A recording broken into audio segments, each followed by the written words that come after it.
Voltamos a apresentar Justiça na Tarde. Justiça na Tarde Debate.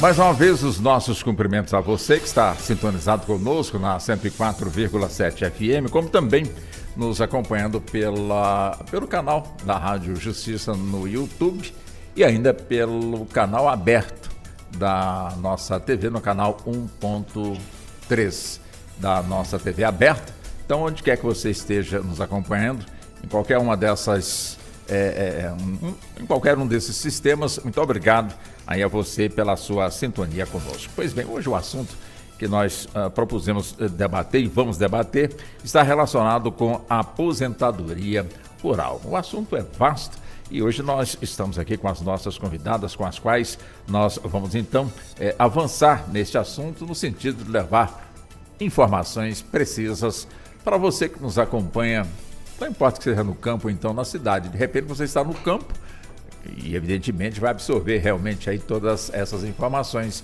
Mas você que está na cidade tem suas ligações também com pessoas do campo. Importante também que você acompanhe o debate e, nesse sentido, ampliar o assunto na primeira oportunidade que você tiver para poder também explicar às pessoas que às vezes lhes faltam informações em relação a este assunto. Então vamos nós aqui já cumprimentando as nossas convidadas. Eu cumprimento a doutora Bianca Araújo, ela que é advogada, é conselheira seccional da OAB aqui da nossa capital federal, com quem nós vamos também estar debatendo este assunto, né, doutora Bianca? Seja muito bem-vinda. Obrigado por aceitar o nosso convite. Muito boa tarde para a senhora. Boa tarde, doutor Walter. Boa tarde a todos os ouvintes e todas as ouvintes. É um prazer estar aqui novamente nessa Rádio Justiça. Estamos aqui para poder conversar sobre esse assunto e eu estou à disposição. Opa, que bom.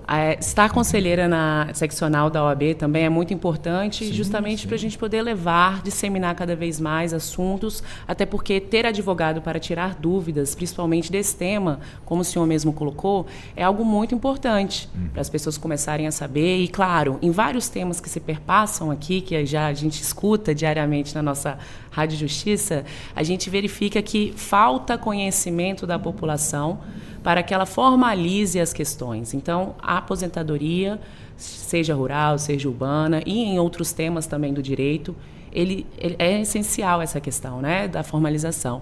Então, agradeço muito o convite e fico à disposição. Nós é que agradecemos, doutora Bianca. Deixa eu também cumprimentar e agradecer a doutora Fabiane Amorim. A doutora Fabiane é procuradora de prerrogativas da OAB-DF, é professora do sistema de pós-graduação do Residência Jurídica da Escola Superior da Advocacia, também da nossa OAB aqui da nossa capital federal, né, doutora Fabiane? Também seja muito bem-vinda. Muito obrigado por aceitar o nosso convite. Muito boa tarde para a senhora. Boa tarde, Walter. Muito obrigada. É uma honra estar aqui com vocês, ao lado de vocês, para a gente debater um tema tão delicado e tão fundamental para a nossa sociedade, que precisa, sim, ter mais acesso a essas informações, né? Boa tarde aos nossos ouvintes, a todos que nos acompanham aqui, e que a gente possa ter um debate bastante profícuo nesse sentido, para levar a informação não só para a população, mas aqui também ao lado da minha colega aqui de profissão, para que a gente também leve essas perspectivas para a advocacia, né? Que são aqueles que vão postular em nome das pessoas que precisam da ajuda, né? Dos aposentados, dos beneficiários do sistema previdenciário. Então, há recortes, há situações que a gente tem evoluído socialmente, institucionalmente, mas que a gente também precisa educar aquela parte que é a postulatória, que são os advogados, como solicitar, como pedir, como protocolar e ter recortes para ter benefícios alcançados para a população. Ajudar realmente aqueles que precisam, aqueles mais vulneráveis que têm menos acesso à informação. Perfeito. Então vamos nós aqui, né? A informação que se tem é que no último levantamento feito pelo governo federal, no Brasil já somos mais de 25 milhões de pessoas aposentadas. Ou seja, é claro que um percentual maior de homens, um percentual menor de mulheres e um percentual mais, ou seja, ainda menor do que os parâmetros aqui já traçados na área rural. E é nesse ponto que nós vamos então iniciar, doutora Bianca, como também a doutora Fabiane. Quer dizer, no campo, existe um perfil para a pessoa se identificar como eu sou do campo, eu sou da área rural, então eu posso buscar a minha aposentadoria como trabalhador rural ou trabalhadora rural, porque eu tenho esse perfil. E que perfil é esse, doutora Bianca? Pois bem, vamos lá. Para a pessoa poder buscar um benefício, e a gente chama de beneficiário especial aqui nessa situação, ela precisa basicamente utilizar o campo, e eu digo pessoa porque homem ou mulher, né, aqui. Então, a pessoa precisa utilizar o campo para a economia familiar. O que significa? Aquele meio, aquela atividade rural, ela precisa ser a subsistência da família, do núcleo familiar, seja ele o tamanho que for. Claro, é possível com que eu faça algum tipo de venda, algum tipo de monetização dessas situações? Posso, sim. Porém, o principal foco que eu entendo, pelo menos que sempre quando a gente conversa eu trago, que tem outros requisitos também, mas esse para mim é o principal, é você verificar se isso existe dentro da situação. Então, claro, muitas vezes as pessoas utilizam ali de forma minoritária a questão de plantação na própria residência. Então, é sempre uma análise do caso em concreto. Então, é um conceito amplo, economia familiar, é um conceito amplo, mas a gente faz a análise dos casos em concretos e trazemos os elementos em que eles vão ter que buscar e as provas naquele caso para a gente poder instruir a fazer o requerimento junto ao INSS ou, caso tenha algum indeferimento ou ausência de resposta, poder judicializar essa questão. E geralmente que provas são essas que as pessoas precisam buscar, doutora? Vamos lá, temos as provas básicas ali, que é a certidão de casamento, que normalmente tem a qualificação, ou em regra do marido ali, né, colocando que ele é um trabalhador rural. A mulher também pode colocar, se ela em algum outro contrato, alguma situação, ela se identifica como trabalhadora rural, essa qualificação também vem como prova disso. Temos também as certidões de nascimento dos filhos, demonstrando em que aqueles dois casais que se identificam como trabalhadores rurais, eles têm um filho, então eles têm um núcleo familiar estendido. Uhum. Temos também testemunhas de que a gente pode arrolar, explicar, fazer questionamentos específicos sobre essa questão da utilização do campo para a subsistência daquela família, daquele núcleo. E, tem outras que a gente pode ter criatividade no caso em concreto, mas basicamente o que a gente vê no dia a dia são esses documentos, mas de forma assim, né? Claro, a depender a gente pode ver algum tipo de contrato, Bianca, mas a gente monetiza parte, vende milho, por exemplo. Uhum. É possível mesmo assim pedir? Vamos ver como é que é, tem um contrato, como é essa relação? E aí a gente instrui provas também para demonstrar que mesmo que tenha essa situação, não esvazia a questão da subsistência e economia para aquela família, basicamente pela questão rural, pela questão do campo. Entendo. Agora, como disse a doutora Bianca, a doutora Fabiane, quer dizer, o casal no campo, as crianças vêm e, dependendo da região geográfica dessa área rural, tem crianças que estudam na própria escola rural, como também tem crianças que moram na área rural, mas estudam, portanto, nas cidades, onde tem as escolas mais próximas, portanto, da área rural. Quer dizer, serve como prova os pais que residem na área rural, mas as crianças estudam nas escolas da cidade. Quer dizer, essa prova é válida ou ela, de alguma forma, é questionada? A gente tem um entendimento mais de uma fungibilidade desses direitos em que há uma flexibilização maior quando a gente trata de aposentadoria rural. Exatamente pela vulnerabilidade desse público, que tem uma informação menor, e aquilo que realmente vale, como muito bem disse a doutora Bianca, sim, é a situação da subsistência familiar no campo. Uhum. Então, às vezes, ali até por uma questão de logística e continental do nosso país, onde você tem situações do campo, mas que ficam próximas à cidade, não é apenas uma venda de um milho, né, de um bem ali, de uma mandioca, ou a ida de uma criança à escola no meio urbano, que vai descaracterizar que aquela família realmente sobrevive do meio rural. já é uma situação mais delicada, de maior vulnerabilidade daquela situação. Então, não são pequenos benefícios que você tem ali por conta da urbanidade que vai te retirar um caráter de aposentadoria rural. Então, a sua criança que está tendo acesso àquela escola, a criança que está tendo acesso ali, talvez, você vai ao cartório, você faz uma documentação, você faz as certidões, mas você, no fundo, volta no final do dia para a sua casa, que é no meio rural. Você produz na sua terra para você sobreviver, os seus pais, né, os líderes ali daquela família, daquele núcleo familiar. Então, aquela família sobrevive daquele ambiente, sem ter lucros dali, sem retirar maiores vantagens financeiras dali, sem empreender efetivamente com aquela atividade que exerce. Porque quando a gente fala da atividade rural, a gente está falando aí de meeiros, a gente está falando de parceiros, a gente está falando de pessoas que trabalham com a pecuária, com a agricultura. Nós temos que estender agora também aí a situação dos indígenas. Então, eles estão incluídos nesse rol da atividade do campo, que tem toda uma atividade voltada ao campo. Então, a gente precisa compreender também que as aposentadorias, que toda a nossa legislação e todos esses benefícios e ajudas do governo, programas de políticas públicas para essas pessoas, são também com aquela intenção final de levar maior qualidade de vida para essas pessoas que estão destinadas à subsistência no campo. Então, não considerar, por exemplo, uma aposentadoria rural, tirar esse caráter ruralista, que é mais flexível na questão da documentação, como, por exemplo,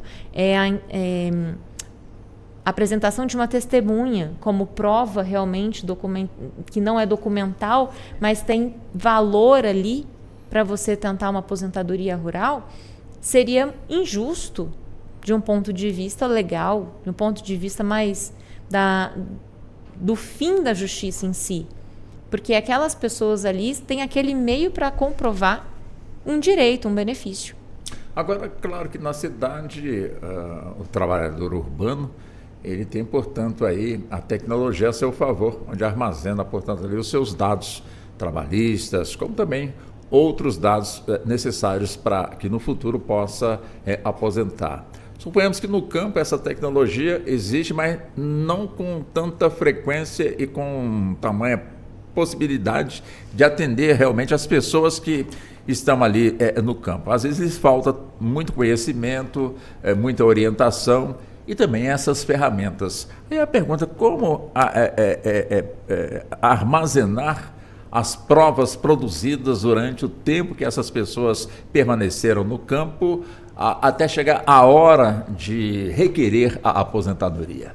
Isso vem com a contratuação, né? Claro que se a gente tiver aí um contrato regendo esse trabalho, vai ficar muito mais fácil da comprovação. Mas por conta da dificuldade realmente desse público de ter acesso a uma tecnologia, que a gente poderia fazer um vídeo, uma foto e armazenar melhor esses dados, a gente abre a brecha para as testemunhas, né? A gente tem visto também aí tem amplamente divulgado nas redes sociais que em muitos processos as pessoas levam as testemunhas e tem viralizado nas redes sociais realmente que tem conseguido os benefícios por meio de 3 testemunhas ali, vizinhos, que realmente pertenciam àquele núcleo familiar ali, naquela região. Então, a prova testemunhal tem feito muita diferença, porém é claro que a gente está migrando por um momento mais atual, mais moderno, de ter as contratuações. E no contrato, realmente, já vem especificado qual é a atividade.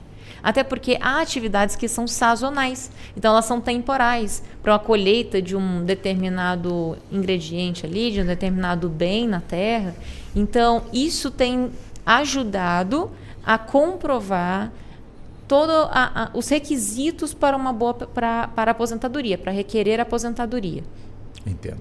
Agora, doutora Bianca, é evidente também temos a questão do recolhimento, né? Ou seja, o trabalhador ele tem uma parte do seu salário, onde o patrão, de alguma forma, faz, portanto, o recolhimento junto à Previdência Social.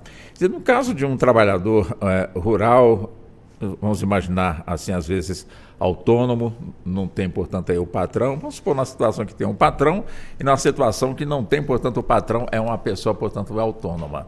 No caso, o patrão, de certa forma, contratando essa pessoa, tem que fazer o recolhimento, como se faz, portanto, na cidade, e ao mesmo tempo aquele trabalhador que é autônomo tem ali a sua rocinha, a sua subsistência, onde ele tira, portanto, ali o sustento, portanto, da sua vida, e às vezes nem foi informado que tinha que fazer um recolhimento como autônomo junto à Previdência. Quer dizer, não recolheu, é um requisito básico para indeferir, portanto, aí um pedido de aposentadoria para quem está no campo e faz esse requerimento?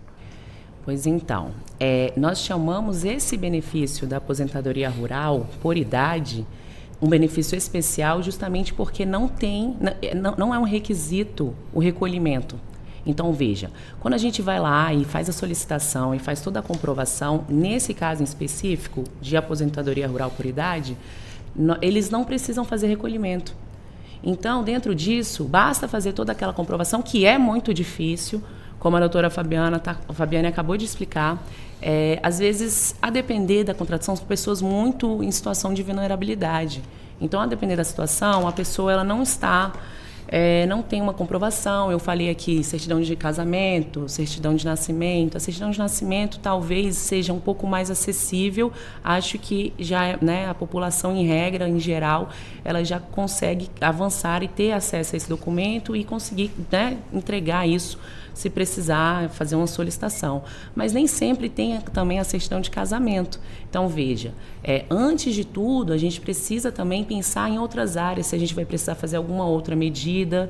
Por isso existem parcerias, né, entre advogados, na própria defensoria, se for o caso, para orientação. Então, trago essas questões dentro da sua pergunta, porque assim, é muito difícil. E considerando toda essa situação e todas as questões de políticas públicas em si, para essa aposentadoria, não precisa ter essa situação. Os requisitos são outros. E aí a gente tem um desafio diário, né, para poder fazer com que a informação chegue até eles e que, além de chegar, com que a gente consiga constituir as provas para tanto. A senhora gostaria de pontuar, doutora? Gostaria de fazer um adendo. A doutora trouxe a questão da certidão de casamento, mas, por exemplo, quantos casos aí a gente não precisa reconhecer pelo menos uma união estável? Sim. E, novamente, como é que comprova esses requisitos? Testemunhal, né, é uma questão de a vida real, a vida como ela é. E ali a gente precisa trazer casos... Você traz a pessoa para uma instrução processual, e a instrução realmente processual, né, num caso de uma vara previdenciária, ela tem que ser melhor, tem que ser feita da melhor forma, tem que ser melhor desenvolvida, porque ali você vai realmente coletar os dados. Poxa, será que tem ou não tem um requisito da união estável aqui? Será que realmente exercia ou não a situação da ruralidade? Né? Nós temos a questão das mulheres que têm dupla jornada, tanto no campo quanto dentro de casa. Então, já há um maior reconhecimento dessas funções também. Então, a gente está caminhando para situações que ali a gente não tem realmente, em sua grande maioria, provas contratuais, como nós temos aqui na cidade, como nós temos, às vezes, conversas num WhatsApp, numa ferramenta que já é prova, já é meio de prova, que é muito mais fácil, muito mais ágil, mas a gente tem como também contornar essas situações, essas, né, objeções. Agora, interessante, quando se fala em aposentadoria rural, vem logo à nossa mente, não é preconceito, não é nada, um salário mínimo.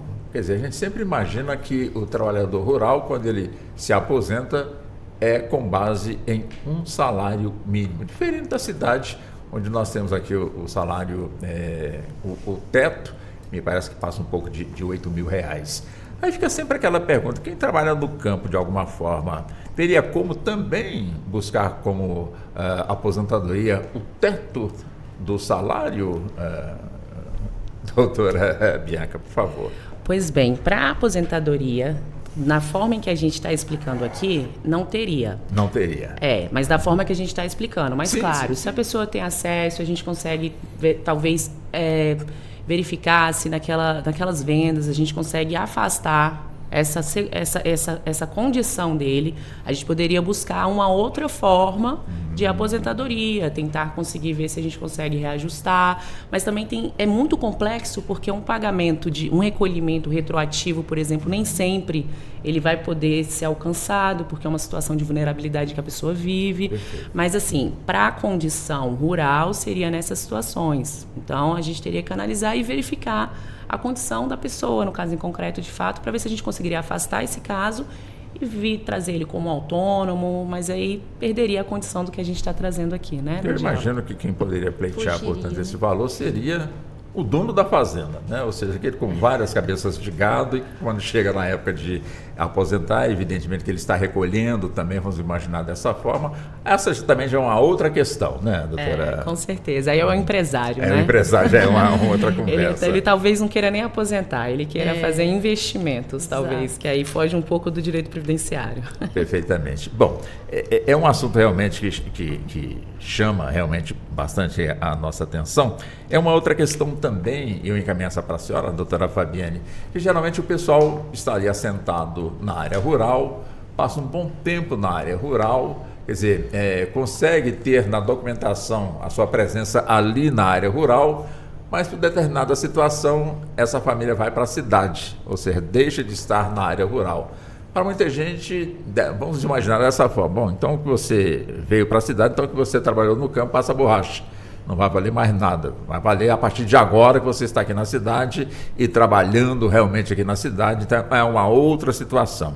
É verdade que o passado passa borracha na condição de ter trabalhado como, no caso aí, como agricultor, mas deixou a área rural e foi para a cidade, então esse passado se esquece ou não é bem assim, doutora Bianca?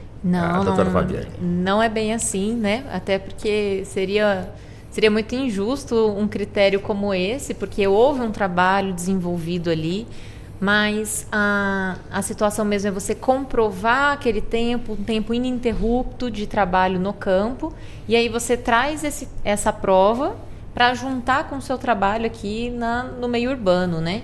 E aí sim fazer o pedido a solicitação da aposentadoria pelos requisitos, no caso vai ser a aposentadoria urbana, né? Os requisitos da aposentadoria urbana. Então você deixa de ter aqueles requisitos especiais, agora você tem que comprovar o recolhimento, agora você tem que ter realmente documentações que comprovam que você faz jus a uma aposentadoria que está na categoria de urbana.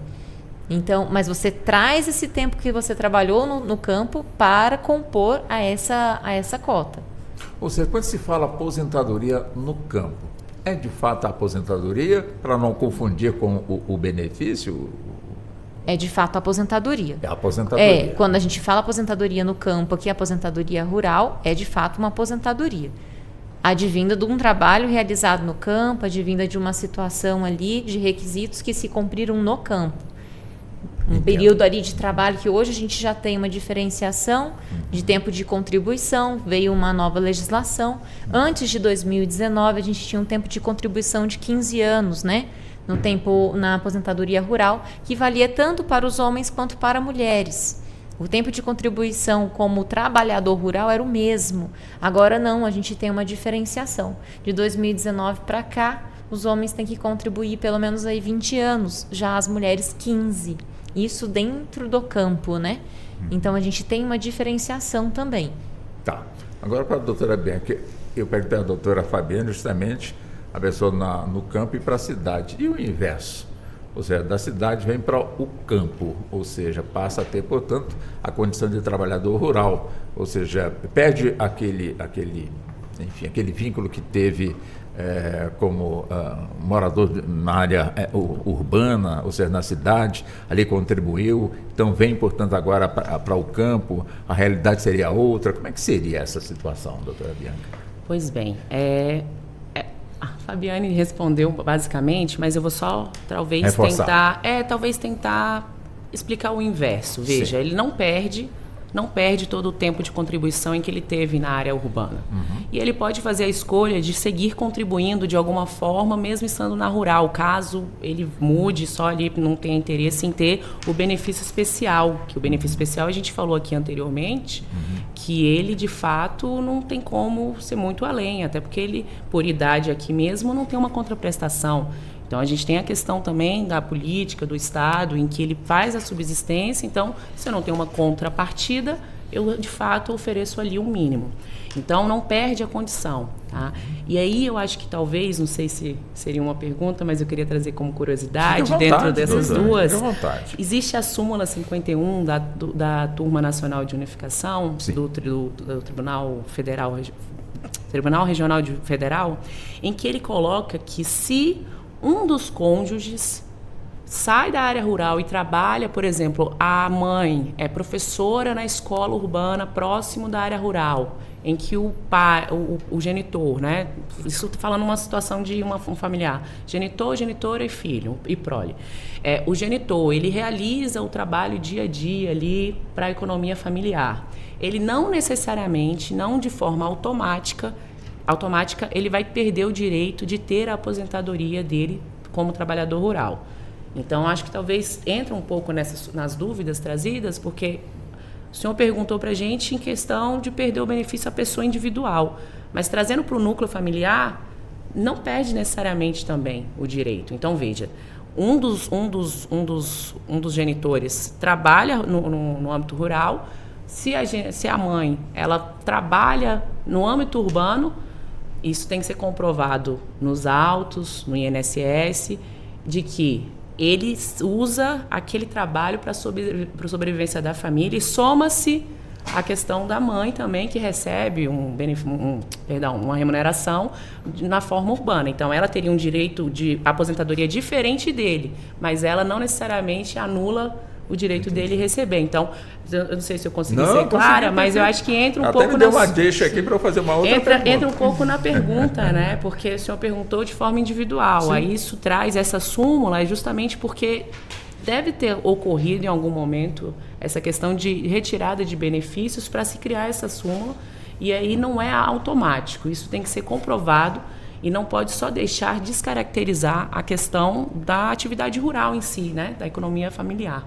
Então, resumindo, o homem e a mulher que estão no campo trabalhando, ambos podem requerer aposentadorias ou a aposentadoria só vale, ou seja, na família apenas para um? Como é que seria essa questão, doutora Fabiane? Não, ali é de forma individualizada. O que se analisa de forma familiar é a documentação. Certo. A documentação, o trabalho é para a subsistência da família, para alimentar aquela família, para manter uma família. Então, aluguel, água, luz e a própria alimentação daquele núcleo familiar, né? Os pais, os filhos que moram ali realmente naquela residência. Essa documentação serve para comprovar que o trabalho é rural. Mas o pai que trabalhou no campo, que contribuiu agora e contando com 20 anos, né, de contribuição, paralelo com a mãe que teve 15 anos de contribuição, 62 anos de idade, a gente teve essa alteração de requisito também de idade, já 65 aí para os homens, eles cumprindo esses requisitos, os dois vão conseguir, de forma individualizada, a sua aposentadoria. Entendo. Agora, por idade, quer dizer, vamos supor que o casal não contribuiu. Ou seja, tanto a mulher quanto o homem podem requerer essa aposentadoria por idade?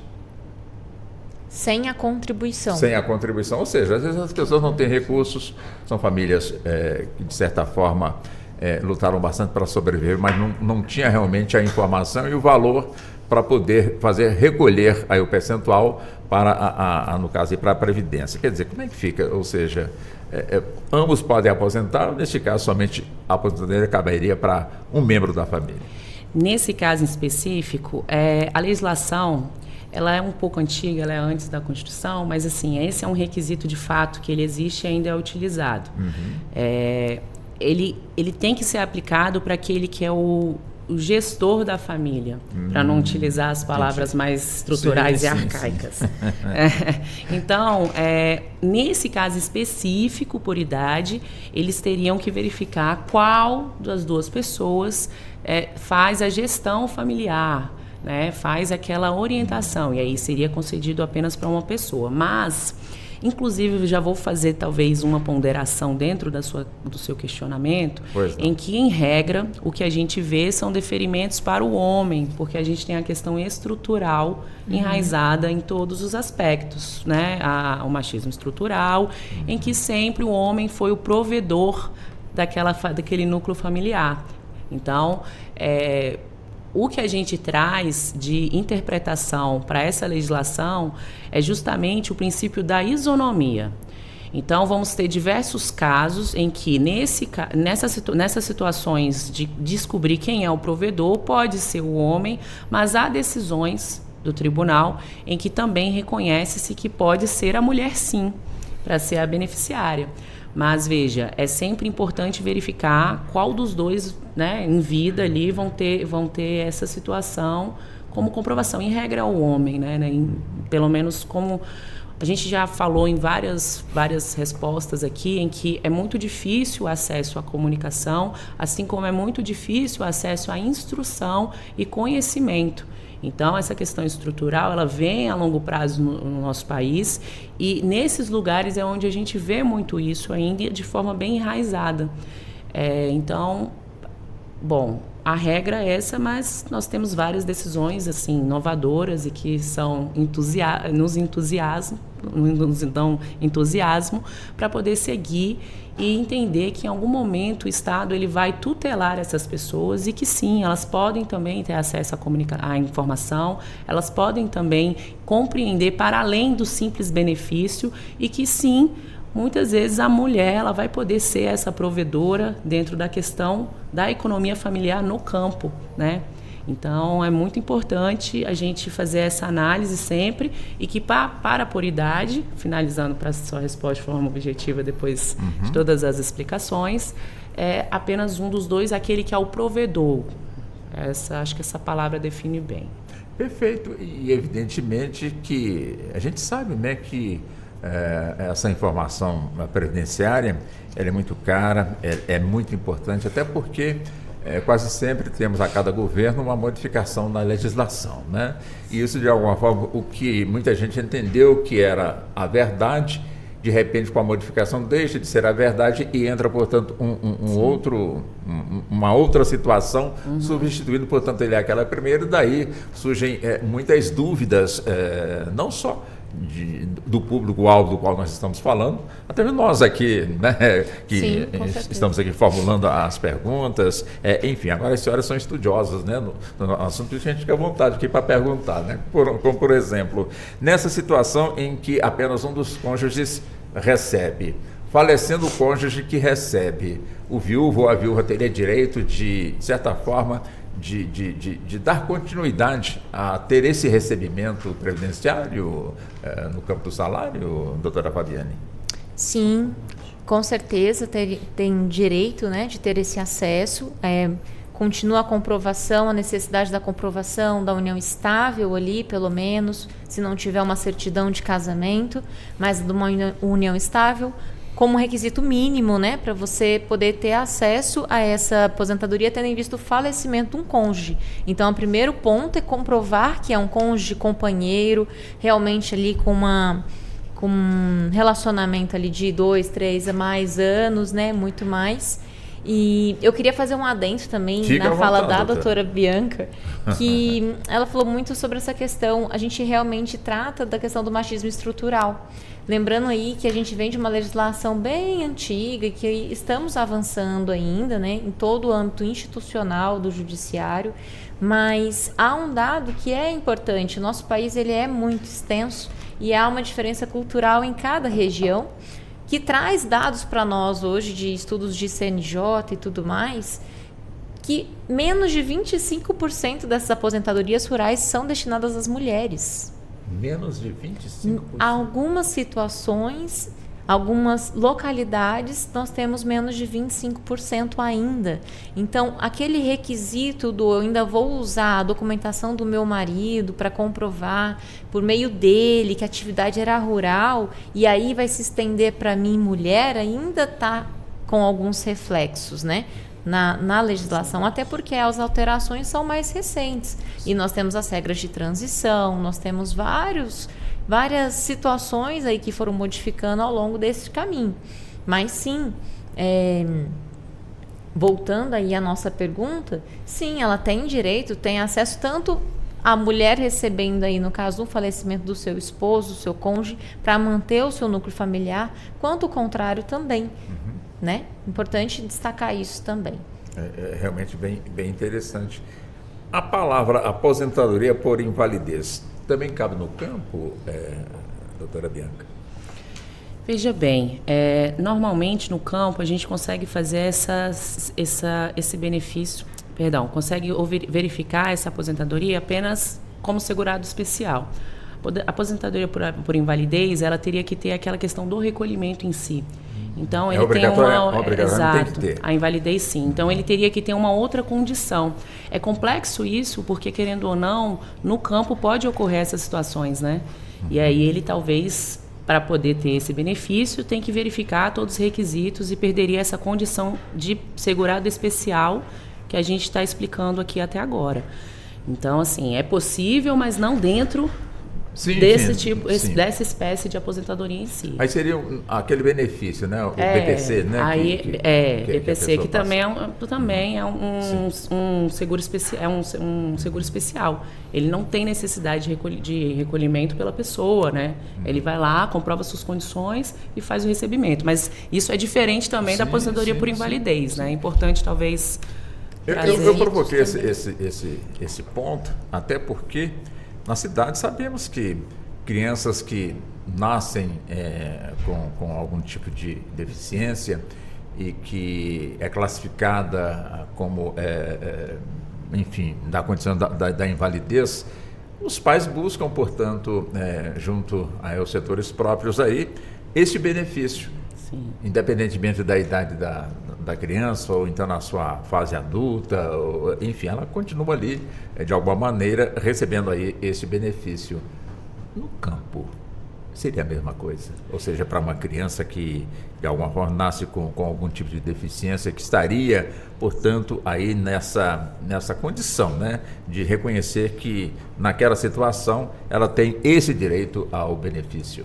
Pronto. Ele consegue fazer a solicitação do benefício e não a aposentadoria, nesse caso, né? Ele conseguiria fazer, sim, do benefício, não a aposentadoria. Exatamente. Tentar conseguir o benefício, trazer os requisitos de uma pessoa hipossuficiente, com deficiência, que o BPC, por exemplo, é uma pessoa que demonstra que não tem condições e precisa receber aquela situação, aquele valor do governo. Tanto é que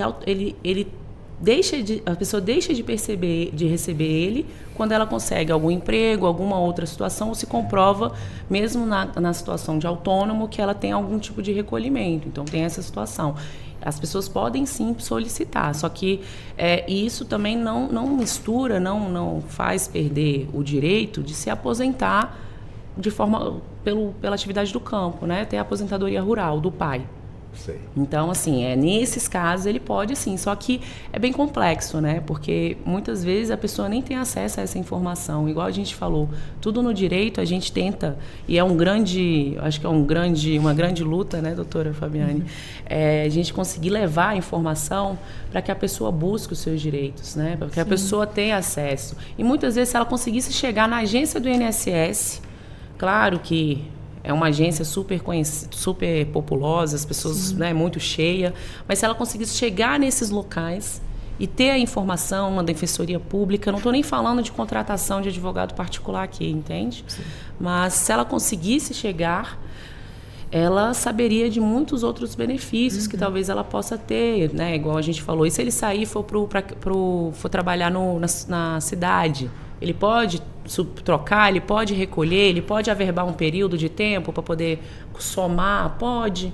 Mas como essas pessoas vivem do campo, essa informação não chega até elas, né? Nós temos várias políticas públicas e principalmente o entusiasta e o órgão que é assim brilhante, que faz isso, é a Defensoria Pública. Eles tentam ter acesso às questões não só periféricas, como também, né, rurais, para poder tentar levar informação.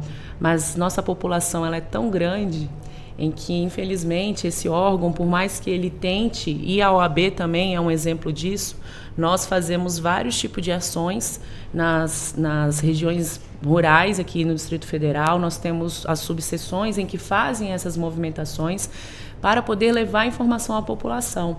Então, assim, só para explicar um pouco mais, dentro da nossa instituição, por exemplo, temos várias comissões temáticas. Então, a Comissão de Direito Previdenciário, ela tem o dever de atuar para a sociedade civil. Então, é possível também que a gente organize e faça isso, como já fazemos, mas ter uma estruturação maior, né, para alcançar cada vez mais essas pessoas, para a gente poder trazer as informações e explicar para elas. Olha, você pode sim fazer uma solicitação de aposentadoria quando você tiver 15, a mulher, no caso, tiver 180 meses, 15 anos já de trabalho, né, rural aqui. Então, a senhora tem a idade de 55 anos, a senhora tem 15 anos que a senhora mora no campo, como que a gente pode provar isso?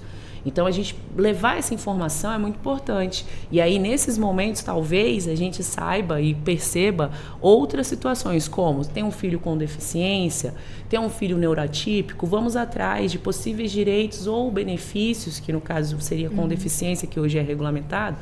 Neurotipicidade ainda está muito no caminho para isso, né? E acho que em breve deve ter nos próximos governos aí novidades em relação a essa questão. Para a pessoa poder ir atrás de benefícios, porque a Previdência é isso, é o acolhimento da pessoa, da sociedade, né? Tanto que é Previdência Social. Então, a Constituição ela traz essa situação para poder fazer com que o Estado ele acolha aquelas pessoas e de forma indistinta. Claro que quem puder recolher, ter uma aposentadoria maior, vai ter a contraprestação e aí a pessoa, né, faz a escolha dela nas condições que ela tem também, né, que não é nem só escolha. Eu falei escolha de forma sem pensar, mas na verdade ela tem um direcionamento da condição de vida dela. A senhora trouxe uma palavra realmente interessante e importante.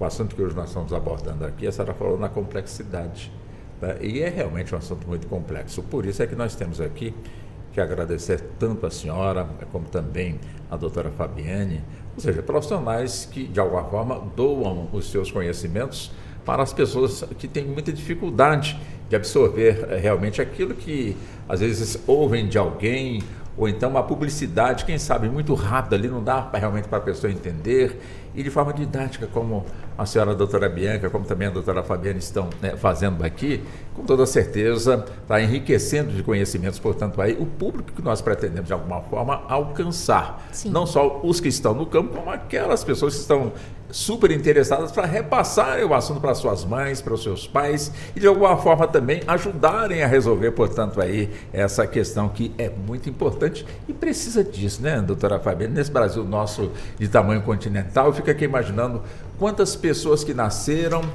cresceram, viveram, às vezes enfrentaram enormes dificuldades porque não sabiam que tinham direitos. Sim. Como esses dos quais nós estamos aqui abordando, né, sim, doutora Fabiana? É bem interessante também que vocês trouxeram uma abordagem. A gente começou realmente falando da aposentadoria no meio rural, mas a gente está falando de requisitos de idade, de contribuição, de trabalho e subsistência no campo. Mas, como a doutora Bianca trouxe aí pra gente, a questão, poxa, e se uma criança ali nasce com alguma deficiência, não é? Se você se acidenta e você precisa de um auxílio, aí a gente entra para os benefícios previdenciários mesmo, né? Uma doença numa coluna, uma doença que você desenvolve ao longo do tempo, você vem até a cidade realmente, esse trabalhador vem para cá, para tentar comprovar esses requisitos, e aí você vai passar por uma perícia, vão olhar a questão realmente da renda. E nesse ponto da renda, eu acho muito delicado e muito interessante. Teve uma época da minha vida que eu trabalhei em assessoria do Ministério Público Federal. Aqui em Brasília a gente tem muita oportunidade, né? Mais do que nos outros locais. A doutora Bianca trouxe a situação da OAB, que realmente tem subseções, e a gente consegue aqui tem trabalhos de levar didaticamente informação para a população. Então, os presidentes de subseções levam para essas populações, seja numa rodoviária, seja num posto ali na hora, seja em locais comunitários, para que aquelas pessoas tenham acesso a uma informação. Vem tirar uma dúvida, seja de outras áreas do direito, por exemplo, um direito civil, um direito às vezes criminal, que também é delicado, mas uma previdência, a pessoa vem até nós, às vezes com uma questão trabalhista, e você descobre um benefício previdenciário, que é um auxílio-doença. Olha, você não precisaria estar trabalhando, a gente pode tentar um auxílio-doença, que é temporário, caráter temporário, e se for evoluindo, a gente entra aí talvez com uma aposentadoria, não é? É pautada neste requisito.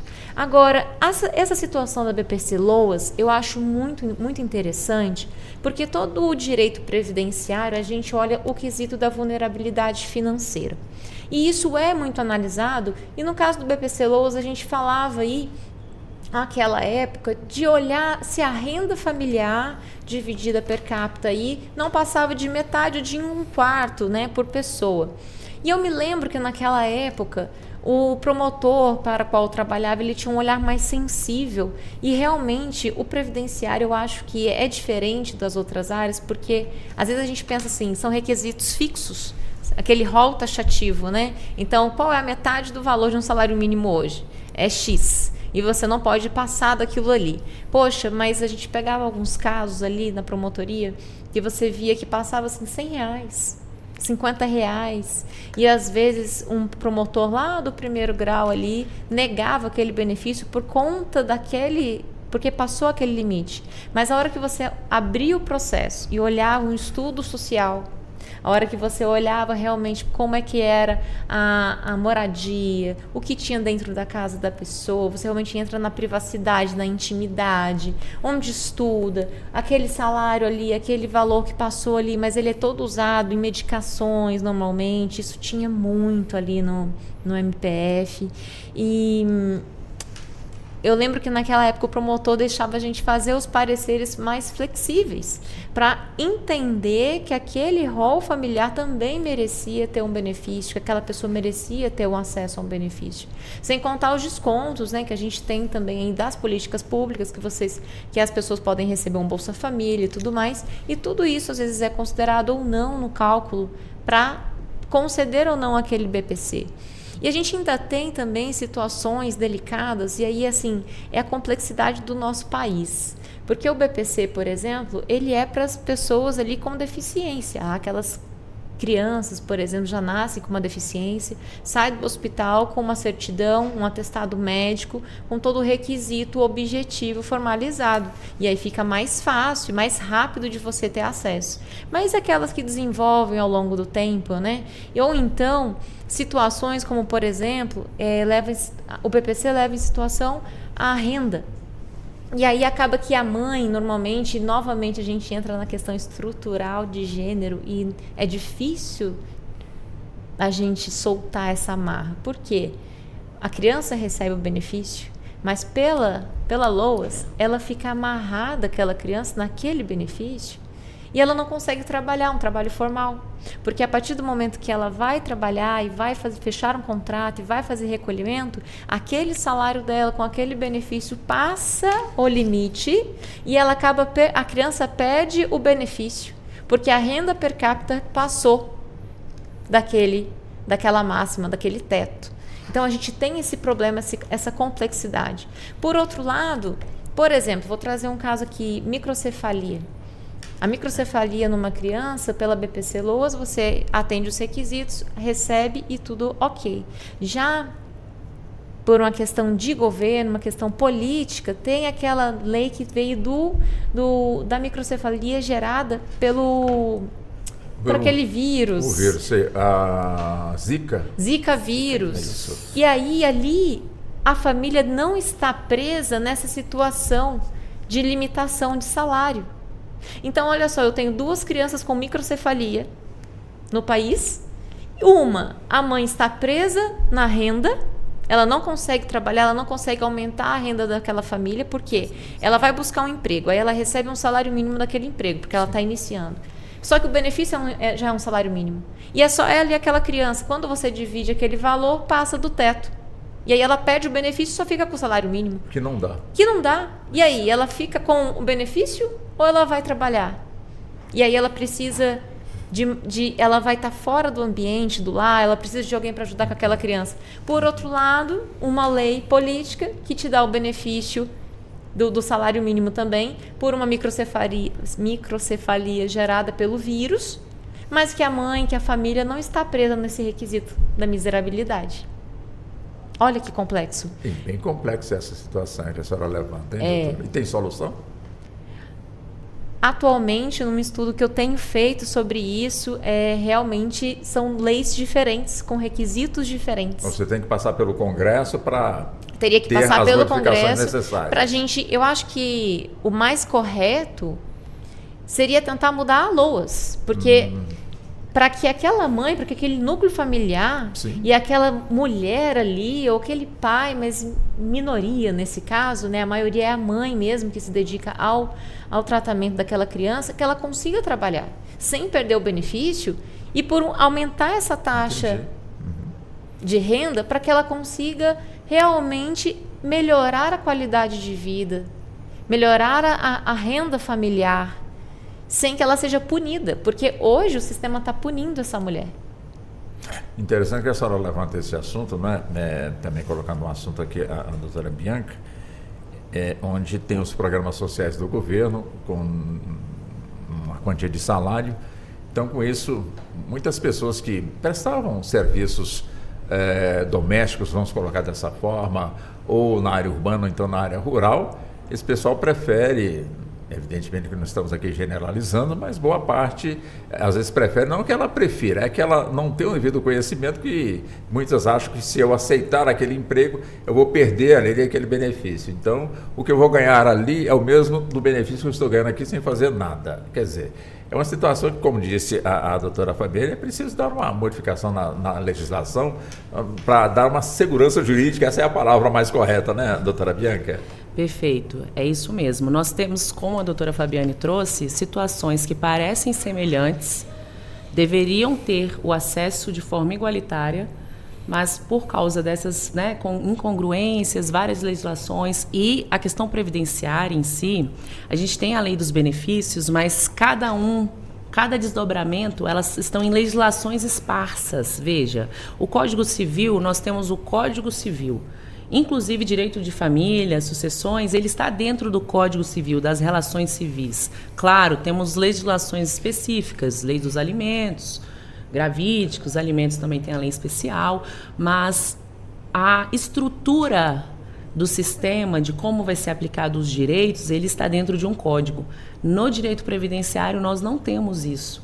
E aí, de fato, quando o senhor traz essa questão do legislativo, o poder legislativo, ele tem um papel fundamental em verificar, talvez revisar. Claro, existem várias pessoas entusiastas de criar o Código Previdenciário, mas isso não temos nenhum projeto, né? Pelo menos até onde eu sei, se tiver, de fato, eu não tenho essa informação aqui, mas até onde eu sei, não temos essa situação. Não. E isso prejudica muito. Tem pessoas que vão falar que é melhor, né? Porque como são benefícios, lidam com vidas, é uma questão social, temos que fazer de forma 100% individualizada, desmembrar. Então, assim, hoje nós temos a lei dos benefícios, ela traz tudo de forma muito organizada, mas temos os desdobramentos. Então, essas outras legislações, elas se complementam e aí, por isso que a especialidade, ela é tão importante, para com que as pessoas tenham acesso a uma informação completa, porque tem uma transversalidade das informações em várias legislações que são esparsas, e se trata de uma questão em que a pessoa às vezes precisa daquele um salário mínimo para minimamente tentar existir, né? Então, veja, assim, a situação que você trouxe, doutora, a pessoa tinha Zika vírus, né? Desenvolveu a microcefalia. Isso. E aí imagine o tanto de remédio que ela tem que pagar. Mas, assim, ao mesmo tempo, a gente tem a questão temos vários segurados especiais e temos uma população enorme. Essa situação da Previdência é algo muito complexo. Inclusive, tivemos várias questões ultimamente, né? Justamente porque é uma questão de um benefício social, é uma assistência social. Se pessoas vão fazer de forma a burlar a legislação, nós não podemos contar com isso para não conceder. O Estado, ele deve, o Estado, ele tem esse dever. Então, é muito importante a gente tentar verificar uma forma de trazer, né, ou uma reformulação, talvez a LOAS ou não, talvez o que eu trago, o Código Previdenciário, né? Assim, bem interessante, né? É algo diferente, que eu acho que talvez se a gente sai um pouco do que é e foi esses anos todos, a gente pode tentar trazer uma facilitação de acesso à informação. Mas, claro, isso demora bastante, porque não é fácil a gente tramitar nenhuma legislação, diga aí, criar um novo código, né? Mas sim, é muito importante com que as pessoas cada vez mais pesquisem, vão atrás, porque até nós, que às vezes somos ali estudiosos da área, nos deparamos com situações que a gente vai ter que sentar e fazer uma pesquisa, porque de fato, nem sempre, quando a pessoa traz o fato, traz as condições dela, a gente vai falar de forma automática, poxa, isso aqui é benefício auxílio-doença apenas. Não, a gente tem que verificar se não recebe outro benefício, né? Outro benefício social que não é previdenciário.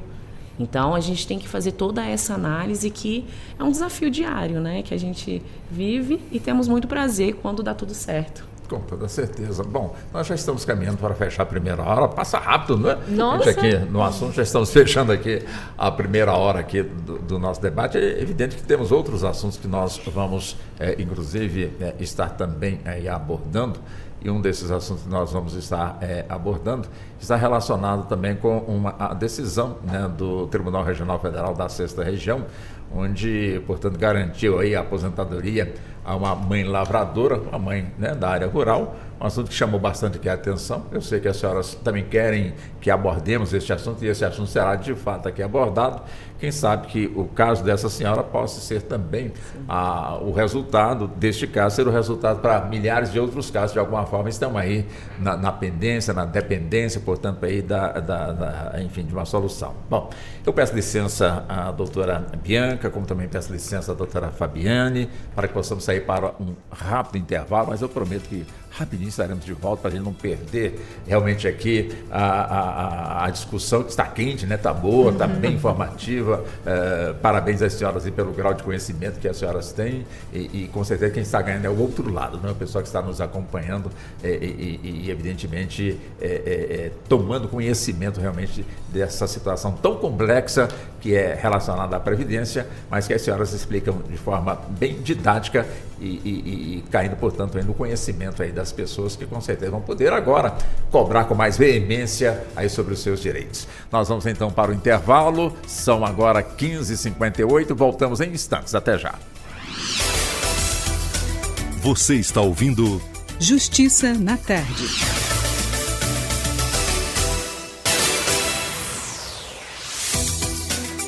Voltamos a apresentar Justiça na Tarde. Justiça na Tarde Debate. Pois bem, são 16 horas mais 2 minutos. Estamos de volta, entrando na segunda hora do nosso programa, que hoje está abordando aqui a questão da aposentadoria, mas focando a parte rural, enfim, e evidentemente também avançando em outros detalhes, não só da aposentadoria, como também os programas beneficiários, que beneficiam, portanto, aí dentro do campo da Previdência. Porque nós temos aquelas pessoas que, de alguma forma, fazem o recolhimento para aposentar no futuro, como também temos aquele segmento da população que não tem como realmente fazer aí o recolhimento, termina, portanto, aí ganhando a idade. E depois, claro, precisa ter aí o devido amparo. E este amparo chega, portanto, através de políticas previdenciárias. Mas é evidente que temos outros casos extremamente complexos aqui no nosso país. E vamos aproveitar aqui a expertise tanto da doutora Fabiane como também da doutora Bianca em relação a essa complexidade. E olha que não são poucas essas complexidades, doutora Fabiane. Por exemplo, qual é que mais incomoda, qual é que mais, de alguma forma, falta levar mais esclarecimentos para a nossa população e que essas situações estão aí no nosso dia a dia. Eu acho que, em prioridade, seria realmente os requisitos, né? Ali, quais são realmente os benefícios, o que é aposentadoria e o que é benefício. Então, primeiro que a população, claro, não precisa ter essa técnica de saber o que é o que, mas procurar entender, procurar a informação se aquele quadro que ela se encontra realmente tem ali uma política pública, tem uma lei, porque como a doutora Bianca falou muito bem, a gente não tem um código previdenciário que a gente compra aquele livrão e está tudo ali. Na verdade, conforme vem cada política de governo, vem um novo benefício, vem uma nova política pública ali. Nem sempre isso é divulgado, nem sempre esses dados estão ali para todos nós. Então, tem que se fazer uma análise do caso concreto. Né? Quando a gente vai atender uma população, quando a gente vai atender, que seja um familiar naquele almoço de domingo, que sempre tem uma pergunta ali, né? Quem é advogado, médico, ele passa sempre por essa situação. Acredito que jornalista, muito também. Opa, né? Qual a sua opinião sobre a pauta quente dessa semana, né? Então, poxa, aquele julgamento do STF dessa semana. E a gente passa por situações assim, olha, eu posso te dar um panorama geral da situação, mas a gente precisa realmente conversar para eu ver o caso concreto, para eu analisar como é que está a jurisprudência, para a gente buscar esses casos delicados, mas que tiveram sim um olhar mais sensível para aquele cidadão, porque veja, não é a regra aquele rol taxativo. E a quantidade de processos que nós temos no nosso judiciário hoje prejudica a análise do caso concreto. Prejudica realmente o olhar de um juiz, de um promotor que também tem responsabilidade com todo o judiciário, do INSS, que às vezes ali demora um pouco para passar por aquela situação de verificação dos requisitos. A gente tem um super problema hoje que são as perícias.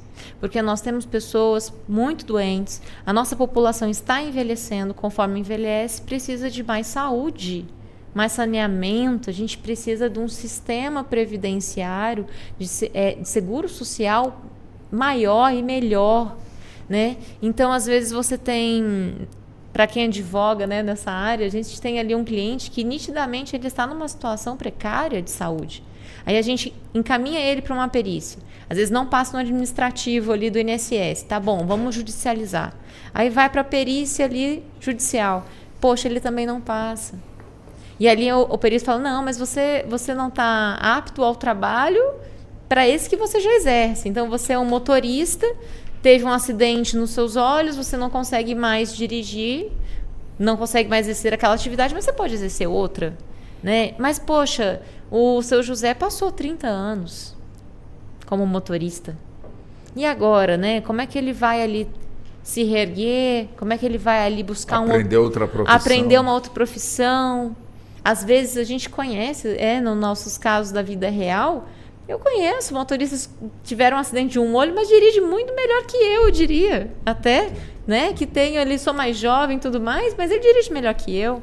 Então, mas será que ele não tem direito a uma aposentadoria? Será que ele já não contribuiu o suficiente? Mas será que ele não teria pelo menos um auxílio-doença por um tempo, até ele se adaptar, até ele se reencontrar nesse mercado de trabalho? Então, é a informação do venham população, vamos conversar sobre, né? Hoje a gente tem os meios, as redes sociais, as mídias, eu acho que é uma oportunidade de estar aqui batendo esse papo com vocês, né? Tá no YouTube, tá nas redes sociais, tá em todos os campos. Hoje é muito difícil, nós temos aí estudos de que há 2, 3 celulares por pessoa, né, no nosso país. Claro que a gente sabe que tem as pessoas, e estamos aqui falando dos rurais, né, que não vão ter esse acesso, não vão ter esse celular em mãos, não vão ter internet, mas tem como buscar melhores informações. Então, o primeiro requisito é realmente buscar essa informação e deixar que a gente trabalhe com um caso concreto de pesquisar se há um benefício, se não há aposentadoria, mas, poxa, há um auxílio-doença, há um BPC, o que a gente pode aqui tentar trazer de alívio ali, mais seguro juridicamente, realmente, para aquela parte? Doutora Bianca, pois não.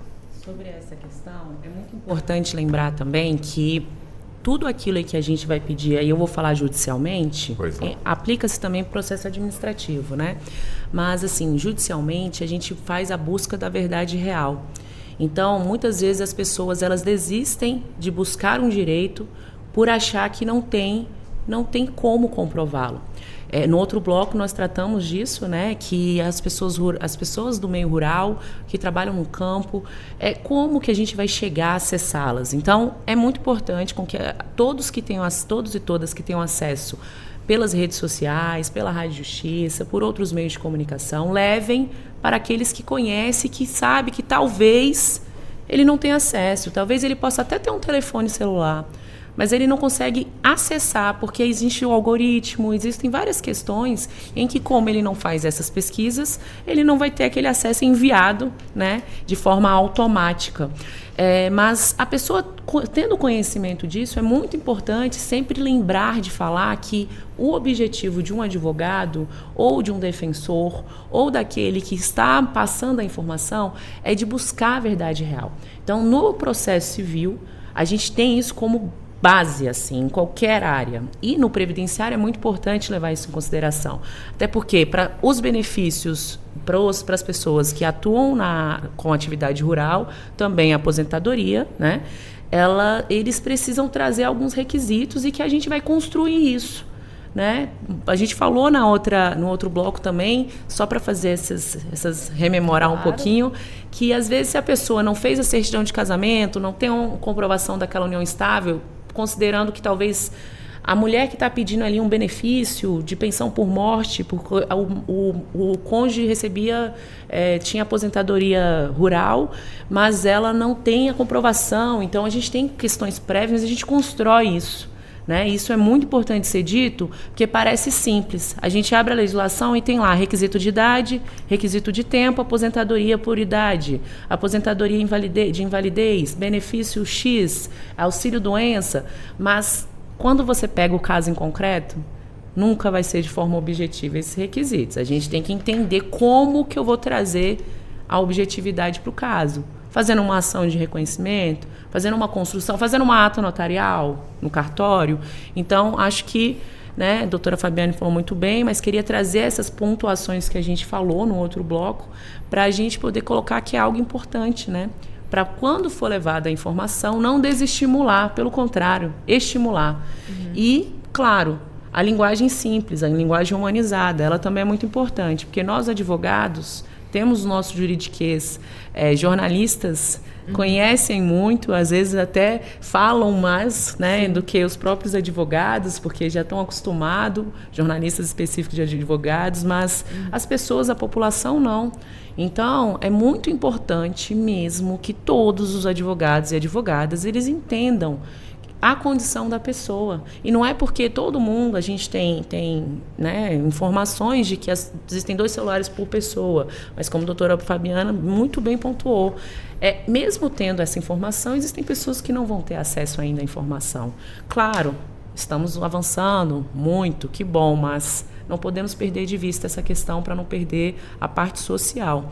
E dentro disso, temos grupos de vulnerabilidade, né? E aí eu queria colocar que na questão do Poder Judiciário em si, a gente tem hoje já, que foi um grande ganho para a nossa atuação jurídica, o protocolo para julgamento sob perspectiva de gênero. Então, tudo isso que a gente está trazendo de previdência social, ela é muito importante. Mas dentro desse meio, a gente ainda tem as pessoas vulneráveis, as pessoas que estruturalmente elas ainda não vão ser vistas e não vão ter o direito de forma objetiva, não vão ter uma análise de forma igualitária. E esse protocolo para julgamento sob a perspectiva de gênero, ele traz uma obrigatoriedade de aplicação para as instituições jurídicas, para o Poder Judiciário. Ele se chama protocolo porque não tem como você fazer uma legislação para afastar o machismo estrutural. Por exemplo, afastar o racismo estrutural. Não tem como, porque isso significa que a pessoa age com estereótipo de gênero, aqui falando do protocolo de perspectiva de gênero, de forma inconsciente. Porque existe uma cultura, existe um crescimento, existe uma história atrás de tudo aquela atitude dele. Então, chama-se protocolo justamente para falar, olha, nesses casos eu preciso que você se comporte dessa forma, porque fazer perguntas com alguma situação enviesada, com piada, é ruim, né? Digo isso até nas atuações dos magistrados, nas perguntas em audiências. O protocolo traz isso. Ele traz exemplos que não devem ser utilizados. Porque, querendo ou não, na nossa legislação, os juízes, eles são imparciais. Mas mesmo imparcial, ele é um ser humano. Ele traz uma história de vida. E veja, nós estamos falando aqui de pessoas hipossuficientes, pessoas vulneráveis, às vezes, em relação ao acesso à informação. O acesso à justiça deve chegar a elas também. Né? A gente escuta também muito no dia a dia do advogado, o direito não socorre aquele que dorme. Eu tenho uma crítica muito grave, assim, muito forte, desculpa, grave não, muito forte contra isso, porque às vezes a pessoa não dorme porque ela quer, né? Quem tem acesso à informação, eu concordo. Se você tem acesso, tem que pedir o direito, sabe que vai prescrever, entre na justiça. Mas e quem não tem? Aí é uma questão muito estrutural e profunda, em que, claro, caberia um outro momento de um debate de acesso à justiça, mas, bom, esse protocolo ele é muito importante. Acho que, dentro de tudo que a gente trouxe até agora, falando sobre a concessão de benefícios e de aposentadoria, no meio rural, né, ele deve ser analisado, sim, e eu fico muito feliz em ver os avanços. Espero que daqui a um tempo não precisemos do protocolo, que isso seja algo natural, algo automático. E aí é essas ponderações que eu trago para a gente iniciar o nosso... A doutora Fabiane, inclusive, quer também interagir sobre esse ponto, né, doutora Fabiane? Quero sim. Inclusive, eu vou entrar na questão do protocolo, mas é porque a gente vai conversando e vai vendo os insights, né? A senhora comentou sobre a situação do direito de família, né? Como é que está o desenvolvimento desse ponto, e que tem toda a relação com a questão da base previdenciária do rural. Mas olha só, nós falamos muito dessa vulnerabilidade até de informação em relação, por exemplo, à comprovação de uma união estável como um requisito ali para você fazer pedidos e benefícios e aposentadorias. Mas hoje a gente tem um problema também, que a gente vai começar a enfrentar ainda. Nós temos situações de união estável na nossa cultura hoje, que é totalmente urbana, um movimento cultural em que as pessoas não estão mais, os mais jovens pelo menos ali, eles já vão morar junto, constituem uma família sem necessariamente passar pelo ato formal do casamento, que tem sim união estável, que vão ter que ser comprovados. E aí a gente tem situações, por exemplo, na hora que falece um companheiro desse, você tem ou não tem direito àquela aposentadoria? E retomando aquela discussão, poxa, faleceu o companheiro, a companheira vai ter acesso a essa aposentadoria, tendo em vista o falecimento? Vai ter. Mas como é que comprova o requisito? E a gente está falando, olha só, falamos tanto da dificuldade de comprovar a união estável, um casamento, lá no campo. Mas o nosso maior problema está por vir, que vai ser na cidade. Dessas novas relações que estão se formando, dessas novas famílias que estão se formando, multiformas, vou além. A situação de parentalidade aí por socioafetividade.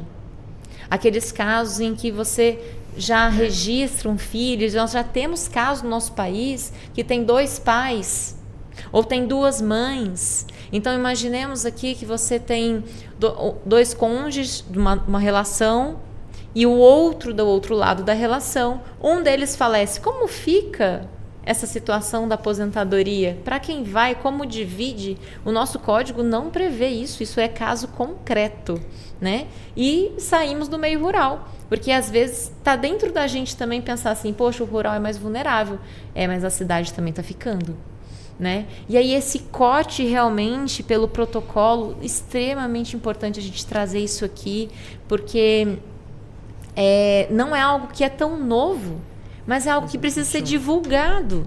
O protocolo é de 2021 e eu vou fazer um recorte aqui antes de entrar nele verdadeiramente para falar do porquê que nós temos o protocolo.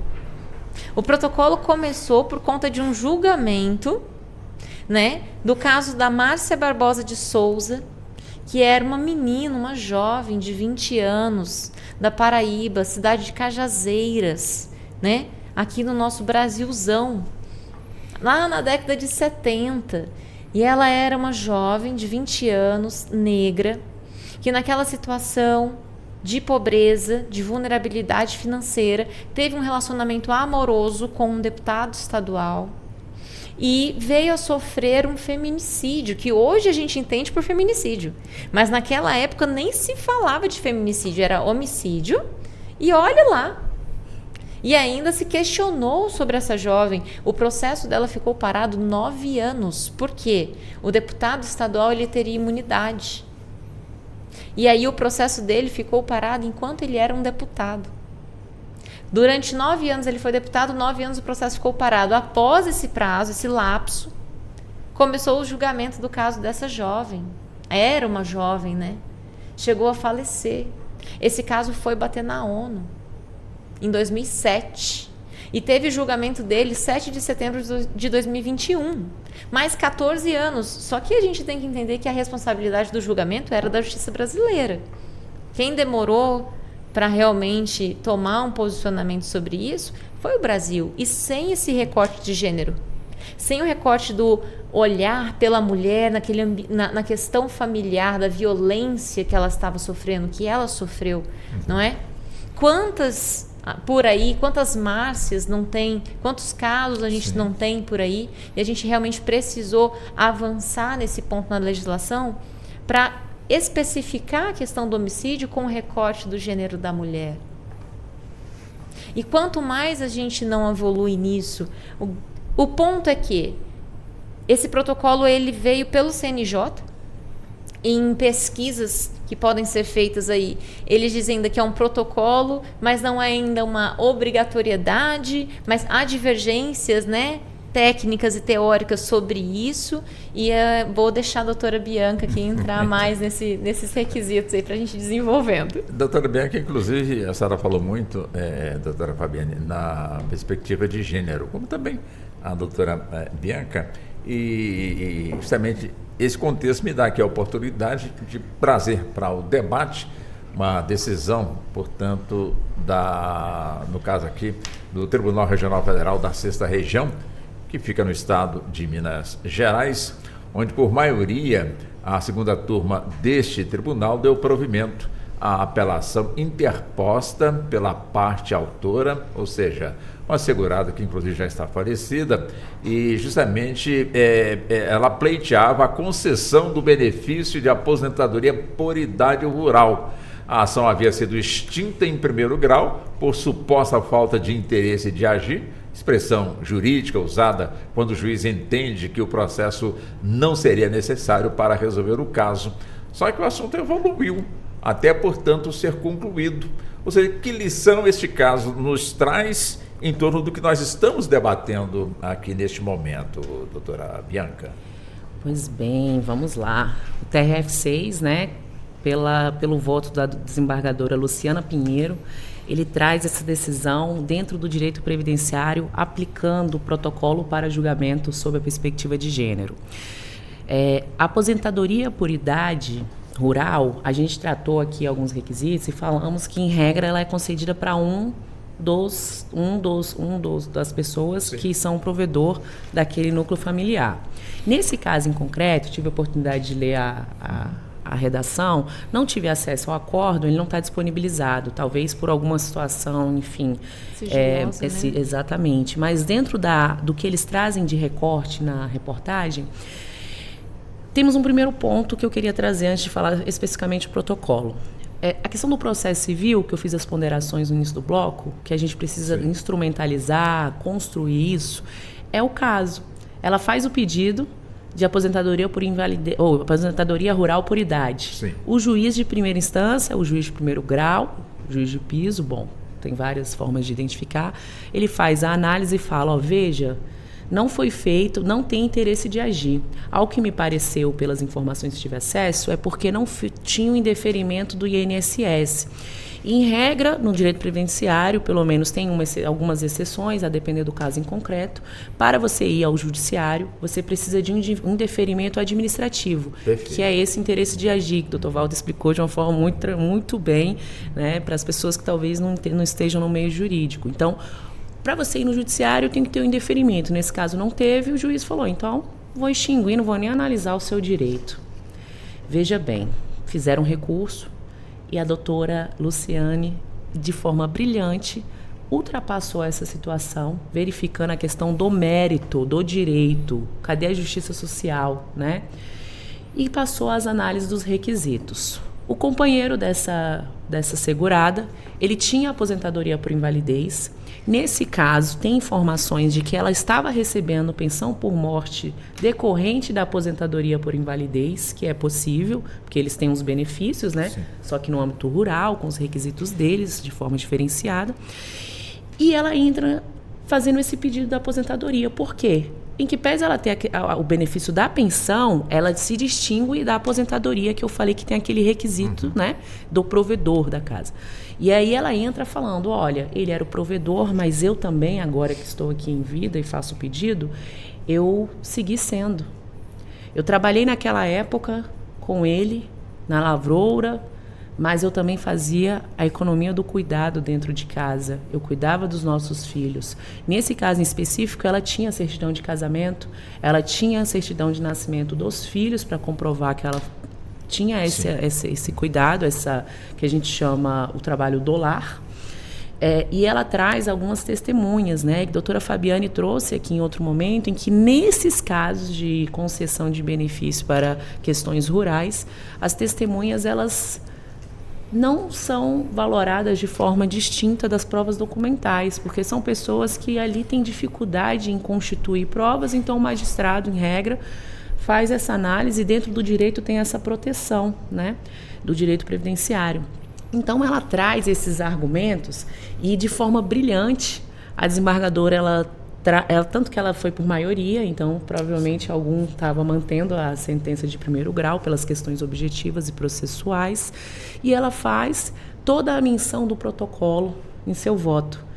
No seguinte aspecto, vejam, ela tem como, nesse momento, ser a beneficiária sim, e a gente tem que reconhecer de forma retroativa, não tem concomitância aqui, e em que pese ela está recebendo a pensão por morte, como na legislação é possível a acumulação, tem as situações que às vezes tem um deságio, enfim, mas ela não entrou nesse mérito da questão do desmembramento, mas ela traz falando que sim, ela tem direito à aposentadoria, mesmo que ela tenha saído do campo e mudado para a situação urbana, ela comprovou o início das atividades dela no campo, 180 meses, e ela até fala que poderia até não ser de forma ininterrupta, porque realmente ela precisa acolher os benefícios do meio rural, eles são diferenciados sim, né? Porque a pessoa está ali, é um trabalho diferenciado, é um trabalho árduo, e ela traz todos esses detalhes. Então, quando a gente abre o protocolo sobre a perspectiva de gênero, as pessoas, em regra, já vinculam a Lei Maria da Penha, feminicídio, direito criminal. Às vezes, o direito de família tem crescido bastante, né? Mas a gente precisa compreender que esse protocolo, ele é interdisciplinar, ele perpassa todas as matérias. É uma pena que ele é obrigatório. Aí eu digo que é obrigatório, doutora, porque é uma resolução do CNJ, então o Poder Judiciário está vinculado, é constitucional. Quando o CNJ edita uma resolução com teor normativo, o Poder Judiciário está vinculado a isso. Então, ele é obrigatório.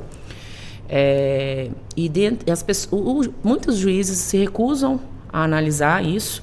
Eu, particularmente, nas minhas petições, eu abro um tópico falando a aplicabilidade do protocolo da perspectiva de gênero, quando eu vejo que é necessário. Tem casos que não são necessários, mas quando eu vejo que pode ter algum tipo de situação e ofensa ao direito do meu cliente, eu abro específico.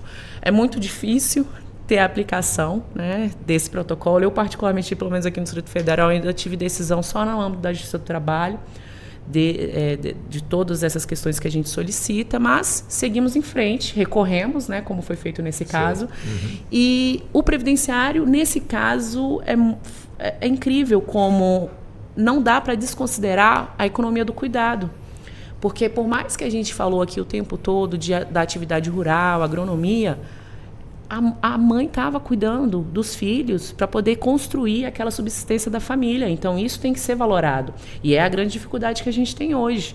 Estamos avançando a passos muito curtos e morosos, porque desde 2021 estamos aqui tentando aplicar como obrigatório, temos que brigar. Às vezes a gente sustenta no tribunal, fala do protocolo e parece que a gente está falando uma outra língua que não o português brasileiro, né? Mas, assim, ela traz de forma brilhante isso. Quem tiver a oportunidade pode pesquisar na própria internet. Tem, se você colocar TRF6, protocolo, trabalhador rural. Tem um título com perspectiva de gênero. TRF6 garante aposentadoria à mãe lavradora. Perfeito, então. É o título, né? Agora, nessa linha de raciocínio, ainda sobre o mesmo tema, doutora Fabiane, primeiro a senhora fica à vontade, caso a senhora queira trazer algum outro ponto no que foi dito pela doutora Bianca, mas o que eu avanço também com a senhora nessa mesma linha é que às vezes meninas, elas começaram realmente a trabalharem no campo. Eu conheço histórias de crianças com 5 anos já carregavam uma enxada acompanhando o pai, porque o pai só tinha aquela mão de obra ali que poderia lhe auxiliar em alguma coisa. Não que esse pai fosse malvado ao extremo, pelo fato de ele não ter uma outra pessoa para lhe ajudar ali nos afazeres.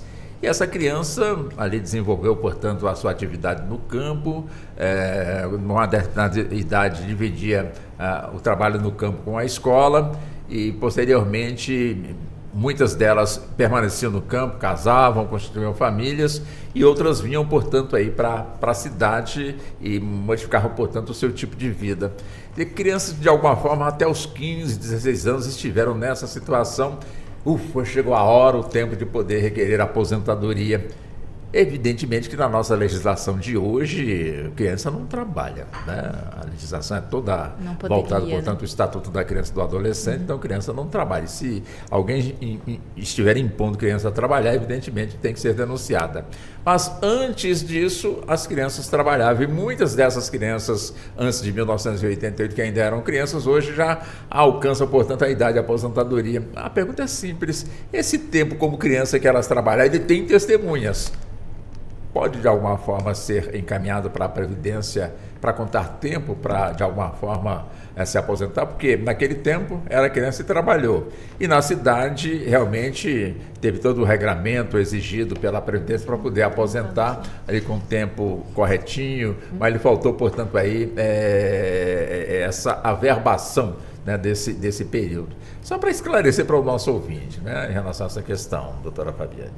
A gente tem a realidade das leis e a gente tem uma realidade do país, né? Exatamente. Essas pessoas, com certeza, depois elas conseguiram aposentar porque já atingiram a idade e atingiram aquele tempo de contribuição, tanto por idade quanto por contribuição.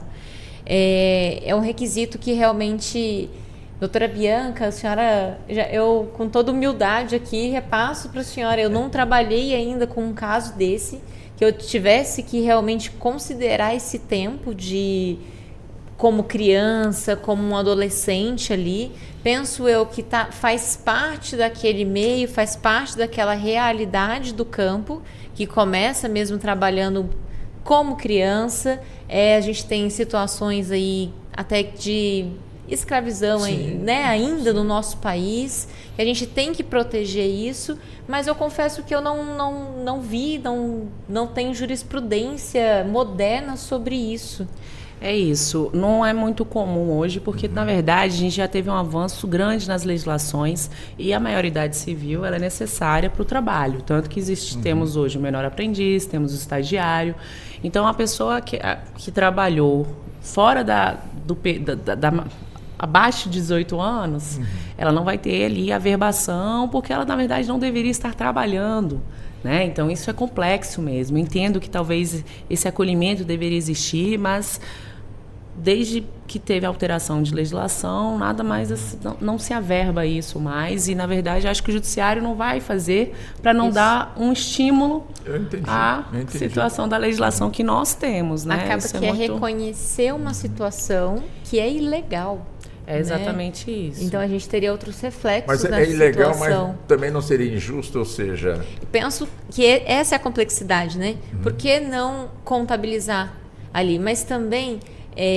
aquela criança ali também trabalhava aquele dia todo naquela situação, aí a gente entra em outros requisitos, ou era só um auxílio, porque, veja bem, acho que até numa situação urbana a gente pode falar hoje de crianças que a gente já coloca para lavar uma louça, para ajudar em casa, e ali é um serviço doméstico, um serviço de diarista, por exemplo. Aquilo ali já vai contabilizar? Ou então uma situação de uma mãe que precisa trabalhar para sustentar a sua casa e já coloca ali o filho mais velho, a irmã mais velha, vira a mãe das crianças mais novas e não contabiliza, né? Então, é justo ou não é justo, mas também é um auxílio ou realmente é um trabalho, é um labor, aquilo ali é necessário para manter ali aquela família? Fazendo um recorte aqui para o protocolo, inclusive, vejam. Doutora Bianca. Nós estamos aqui falando de averbação de tempo de trabalho de pessoas menores de 18, né? Sim. Sabemos que a legislação não autoriza, mas como isso seria feito? Nós estamos lutando para tentar ponderar e valorar a economia do cuidado, que são mães maiores de idade, em regra, e elas têm a dupla jornada, né, hoje. As mulheres trabalham no dia a dia, têm as suas carteiras assinadas, são autônomas, são servidoras públicas, enfim, têm as suas relações de emprego, mas elas têm também a segunda jornada como forma histórica. Não estou falando que não existam pais que não façam isso, mas de forma histórica e majoritária. As mães também têm essa segunda jornada, e isso muitas vezes não é quantificado, não é reconhecido. Então, assim, só trago essa reflexão no seguinte aspecto, antes... Entendo que nas carteiras de trabalho, provavelmente fizeram averbações se não existia a vedação legal da idade, da maioridade, e que autoriza a pessoa a trabalhar e responder pelos atos da sua vida civil. Mas daqui para, desde a alteração da legislação, nós temos o Código Civil de 2002, que na verdade tinha já em 1916, entendo que isso, por mais injusto que seja, a gente não teria como fazer, né? Então, realmente...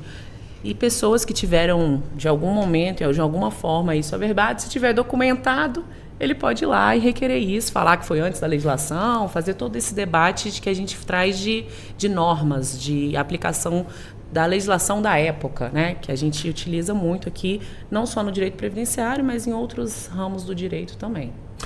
Esse campo do direito ele é tão vasto, né? Tão bonito, tão gostoso de abordar. A gente aqui conversando sobre a questão previdenciária. E agora há pouco, dentro do programa que eu apresento, eu trouxe uma notícia, evidentemente que é da área trabalhista, mas tem tudo a ver também com a área previdenciária. Ou seja, um atleta de futebol, um jogador de futebol, simplesmente assim, e ele está com todo o direito de requerer, agora ganhar na causa é uma outra questão, mas ele entendeu que como atleta ele deveria receber o adicional noturno. Por quê? Porque a partida começava às 21 horas e até à meia-noite, 1h da manhã, ele estava, portanto, por conta do clube. Ali jogava os 90 minutos, e geralmente a partida acaba ali colocar às 23 horas, 23 horas e 30, e até 1h da manhã, até ir para casa, ficar à disposição, portanto, da Justiça.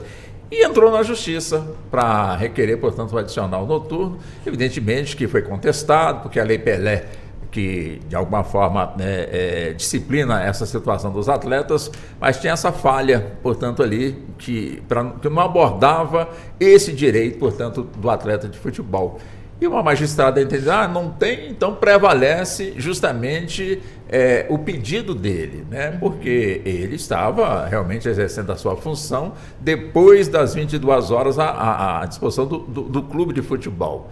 Quer dizer, eu trago esse assunto para juntar com este que as senhoras também falaram, doutora Bianca e doutora Fabiana, essa pergunta é para a doutora Fabiana, ou seja, este caso do jogador, de alguma forma, linkando ele com este caso aqui, portanto, também dessa aposentadoria, dessa dessa lavradora em torno da perspectiva, portanto, de gênero. Ou seja, quando eu falo que o direito realmente, quer dizer, é bonito, você debate, lhe dá condições para você debater, interpretar e convencer, né? Convencer dentro realmente, portanto, de uma lógica. Mas a pergunta é justamente essa. Neste caso que as senhoras trouxeram da perspectiva de gênero, abre precedente, ou seja, suponhamos que este caso a Previdência ache de buscar uma instância acima do TRF6 para poder avançar na discussão. Temos aí o STJ, mas me parece que ele viria aqui para o STF.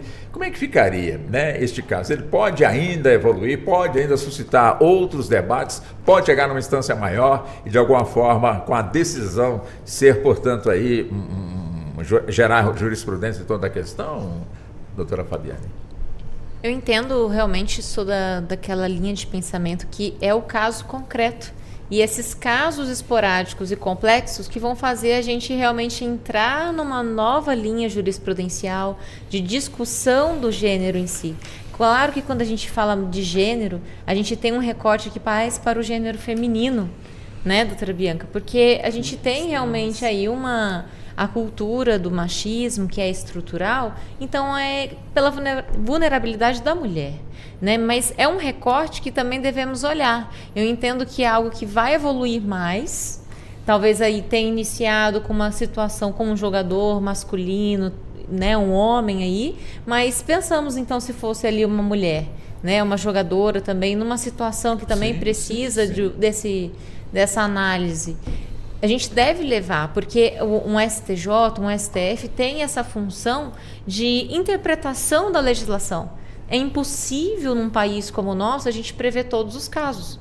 Mas a gente tem que ter aquela base principiológica para ser aplicada aos casos. E isso é mais importante.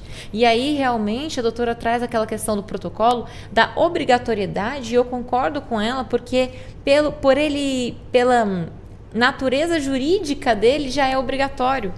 E por que não era nem para ter uma discussão se é ou se não é obrigatório? Não é? Porque o CNJ edita, determinou daquela forma, já fez a interpretação. Os magistrados deveriam estar aplicando. Inclusive, é um dever pela LOMAN obedecer os ditames do CNJ. Assim como o promotor tem que obedecer o CNMP. Então, não caberia aí, por exemplo, o magistrado não estar aplicando o protocolo. Não caberia, nesse caso, os magistrados descumprirem uma interpretação de um STJ, de um STF. Eles têm o dever de cumprir. Nós temos situações aí que ainda dão debates, que a gente tem que subir os processos para o STJ, não precisaria, porque já está pacificado, já está consolidado, e era só o juiz de primeiro grau estar aplicando. E, infelizmente, o fato dele não aplicar, e eu entendo, porque eu acho, na minha condição como advogada, eu acho que você estudar tanto, se dedicar tanto, virar um magistrado, e querendo ou não, você ter que só obedecer uma decisão de um órgão colegiado, e eu também entendo a importância disso e toda a oxigenação que tem em torno daquela decisão, mas você vai tolir um pouco a liberdade daquele profissional que lutou para estar naquela posição de julgamento, que talvez ele tenha um posicionamento diferenciado. Então, será que esse caso vai se tornar um caso de repercussão nacional realmente? Será que ele vai ser aplicado? Porque o protocolo é obrigatório, mas ele não está sendo aplicado.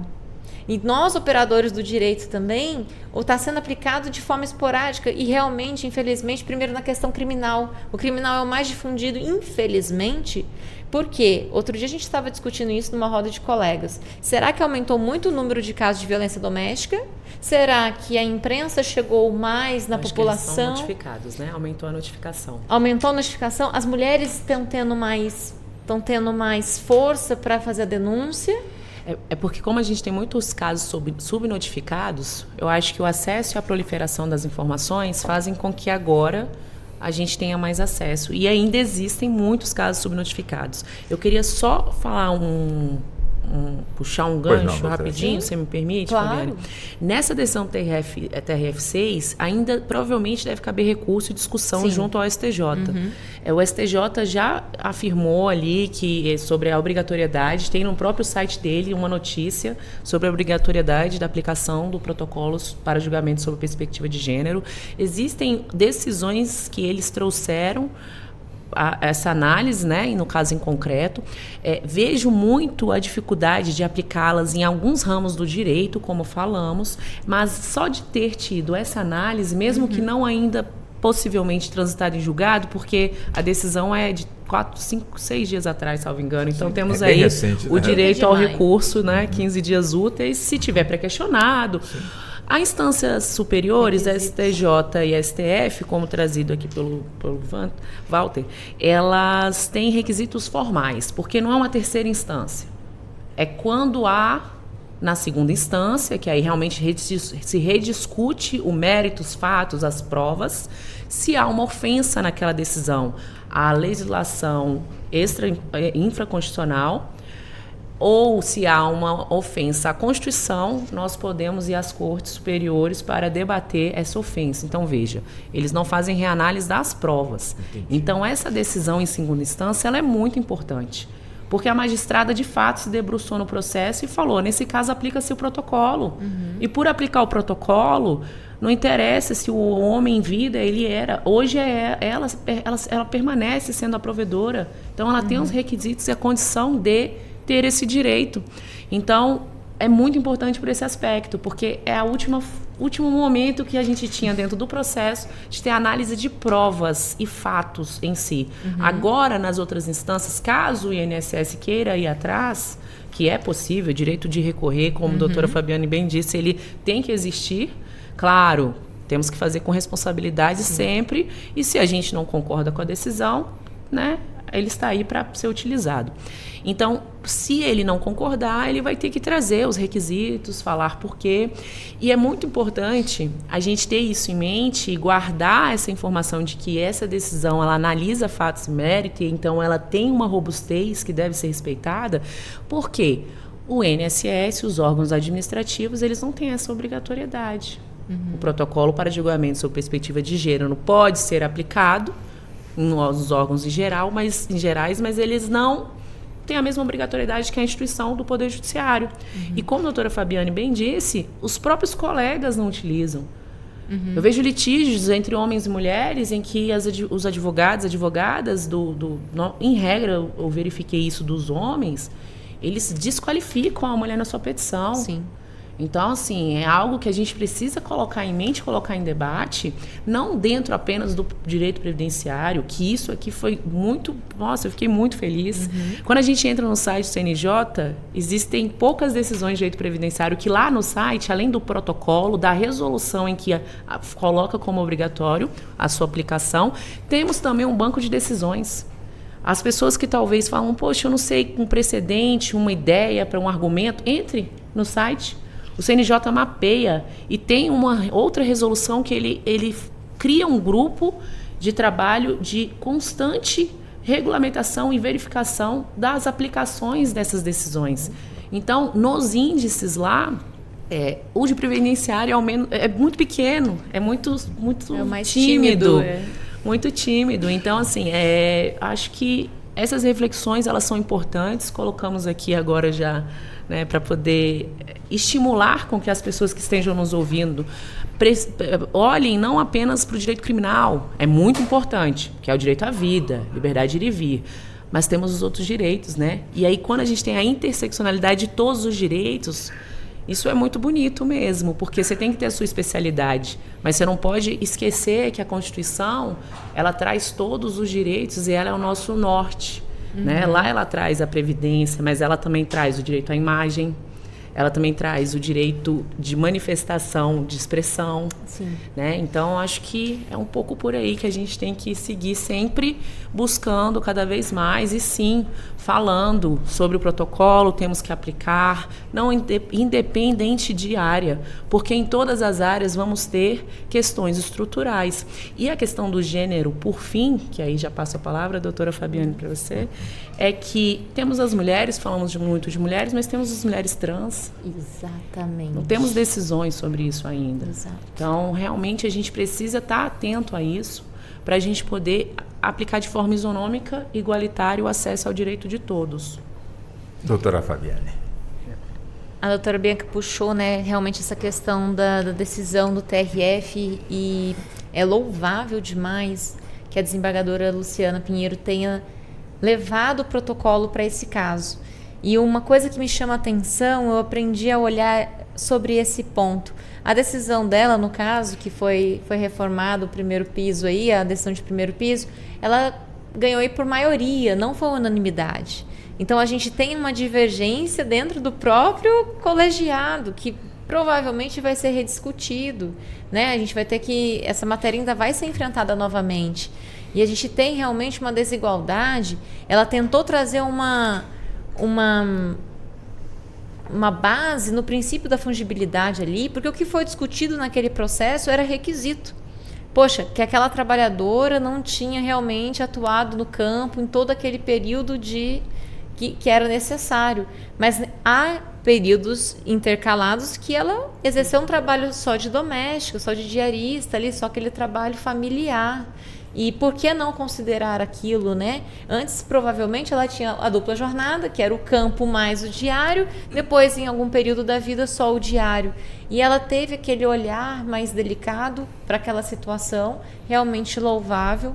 A gente vê, isso são aspectos, assim, quando a gente vê que foi por maioria, é claro, respeitando aqui todo o posicionamento de cada julgador, neste caso. Mas, olha só, a gente tinha uma legislação da década de 70, que o tempo de contribuição para o homem e para a mulher era igual. E agora, em 2019, que a gente tem uma diferença de 5 anos para o gênero masculino e feminino, o que mostra que realmente é uma questão estrutural, agora que a gente reconhece que não há necessidade de você ter a cobrança, aliás, que não se pode cobrar o mesmo trabalho, com a mesma força física, com as mesmas condições de um gênero para o outro. Então, a gente tem uma mudança do previdenciário em 2019. E aí a gente tem um protocolo que traz todas as situações e realmente o recorte de gênero aí, e eu vou considerar a questão do gênero como um gênero, e as suas espécies, a gente já fala realmente das mulheres que são trans, que a gente tem vários reflexos também nesse ponto, e é igual aquela situação que eu trouxe da socioafetividade, do comprovação de não estável, a gente vai enfrentar situações daqui para frente que são reflexivas, filosóficas, teóricas.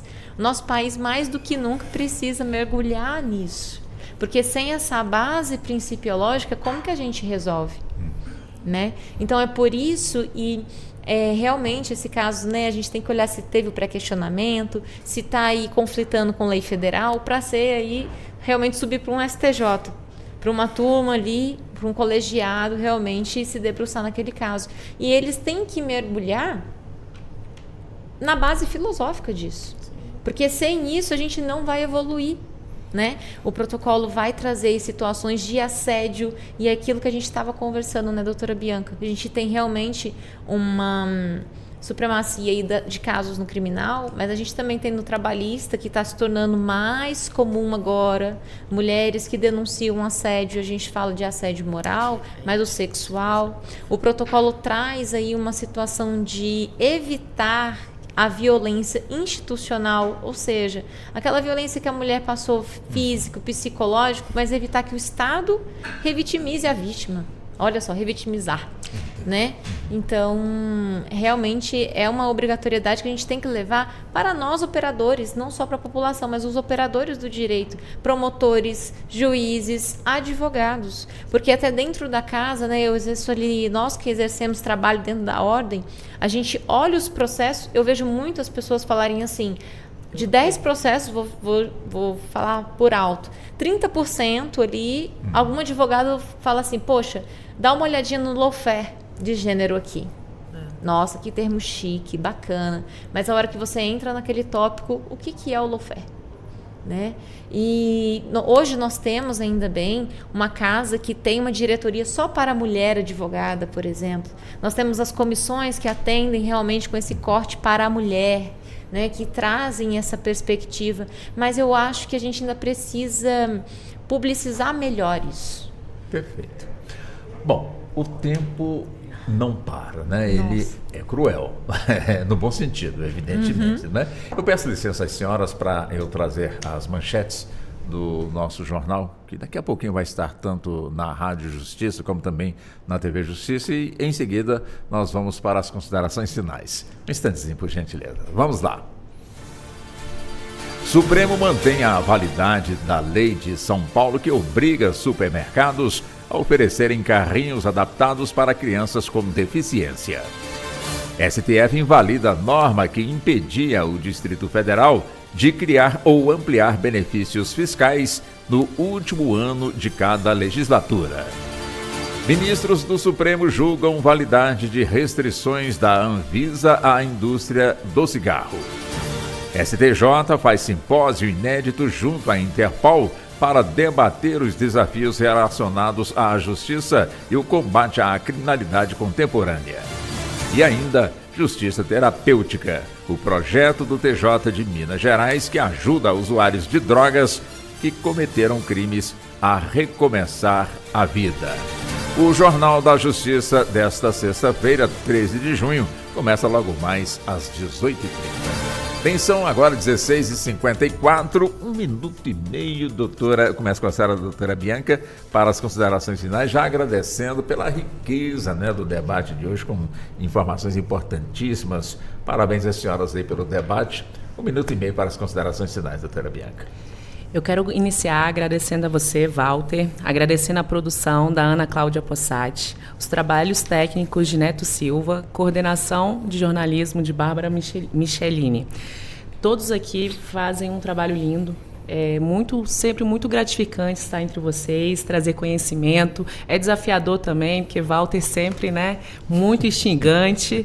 Ele traz perguntas, ele faz uma interseccionalidade nos temas, mas isso é o que enriquece o direito, como a gente falou tudo aqui. Então, nas minhas considerações finais, eu queria deixar para os agradecimentos mesmo, porque é sempre uma acolhida muito boa, e quem trabalha nessa área, quem busca a justiça social, de fato, se sente muito à vontade de sempre estar aqui debatendo, construindo, tendo novas ideias, porque não é porque a gente trabalha nessa área, porque a gente tem um segmento, não é porque a gente todo dia está correndo atrás para a aplicação do protocolo para julgamento da perspectiva de gênero, que a gente não tem novas ideias. Então, hoje saio daqui com muitas ideias, foi um debate muito rico, e quero deixar para que todos estejam ouvindo, não esqueçam de repassar sempre informações para aqueles que talvez você veja que está numa situação de vulnerabilidade e a pessoa não está entendendo que ela tem um direito. Estamos falando hoje aqui de direito previdenciário na questão rural, mas em todos os outros direitos.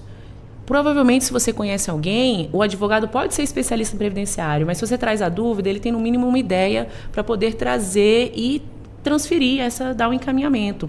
E é sobre isso que eu tenho para poder trazer tudo para vocês, e agradeço demais esse convite. Um grande abraço. Perfeito. Deixa eu também buscar a doutora Fabiane com 1 minuto e meio. Doutora Fabiane, mais uma vez repito, parabéns e pela riqueza do debate, das informações. 1 minuto e meio também para as considerações finais. Eu queria te agradecer, Walter, essa oportunidade de estar aqui hoje com você, apresentando com esse recorte, né, essa matéria tão rica e que precisa ser levada para o nosso Brasil afora. Né? Tenho certeza que temos muitos espectadores, é um canal realmente reconhecido, respeitado, que sabem que pode vir aqui atrás de uma boa informação, porque a gente tem esse problema hoje no nosso país, né? Sobre a riqueza, sobre a segurança das informações, e realmente a responsabilidade da gente vir até aqui. Agradeço toda a produção de Ana Cláudia Possati, os trabalhos técnicos de Neto Silva e a coordenação do jornalismo também pela Bárbara Michelini. É um trabalho enriquecedor. A gente, quando trabalha com essa parte de levar a comunicação, levar informação ao público, a gente tem um fator humano ali envolvido que aquece os nossos corações e faz realmente a gente querer ir além do nosso trabalho, né? Quando a gente divulga, a gente trabalha ali em prol da pessoa, do social, a gente quer realmente um bem-estar do país, né, uma união, pessoas, mais saúde, mais qualidade para o nosso povo, né? Essas decisões são muito importantes serem trazidas, porque às vezes elas ficam ali, vão ser discutidas, mas poxa, já levanta um alerta. Talvez um advogado pode levar para um outro caso, talvez um cliente tenha dúvida sobre aquilo, já considerou como uma causa perdida. Olha, não está perdida, a gente pode rediscutir isso daqui. Vamos para cima, vamos conversar novamente sobre isso daqui, vamos levantar os pontos, vamos filosofar mais, vamos realmente interpretar melhor aquilo que a gente tem, que é a nossa lei. Perfeito. Bom, é evidente que o debate de hoje não se esgota a quantidade de assuntos que precisamos realmente continuar avançando, e o convite é permanente, doutora Bianca, doutora Fabiane, para que possamos, uma outra oportunidade, evidente, dentro também da disponibilidade de tempo das senhoras, para que possamos então novamente voltarmos ao tema que é importantíssimo para essa nossa população, que já que estamos num país de tamanho continental, e a informação tem que chegar a cada uma dessas pessoas. Muito obrigado, doutora Bianca, excelente fim de semana para a senhora, doutora Fabiane também, excelente final de semana também para a senhora, muito obrigado pela gentileza. Obrigada. E assim chegamos ao fim do nosso debate dentro do Justiça na Tarde. Agradecemos especialmente a você, sempre ligado, sempre nos acompanhando. Segunda-feira estaremos de volta. Boa tarde, um excelente fim de semana para você. Tchau.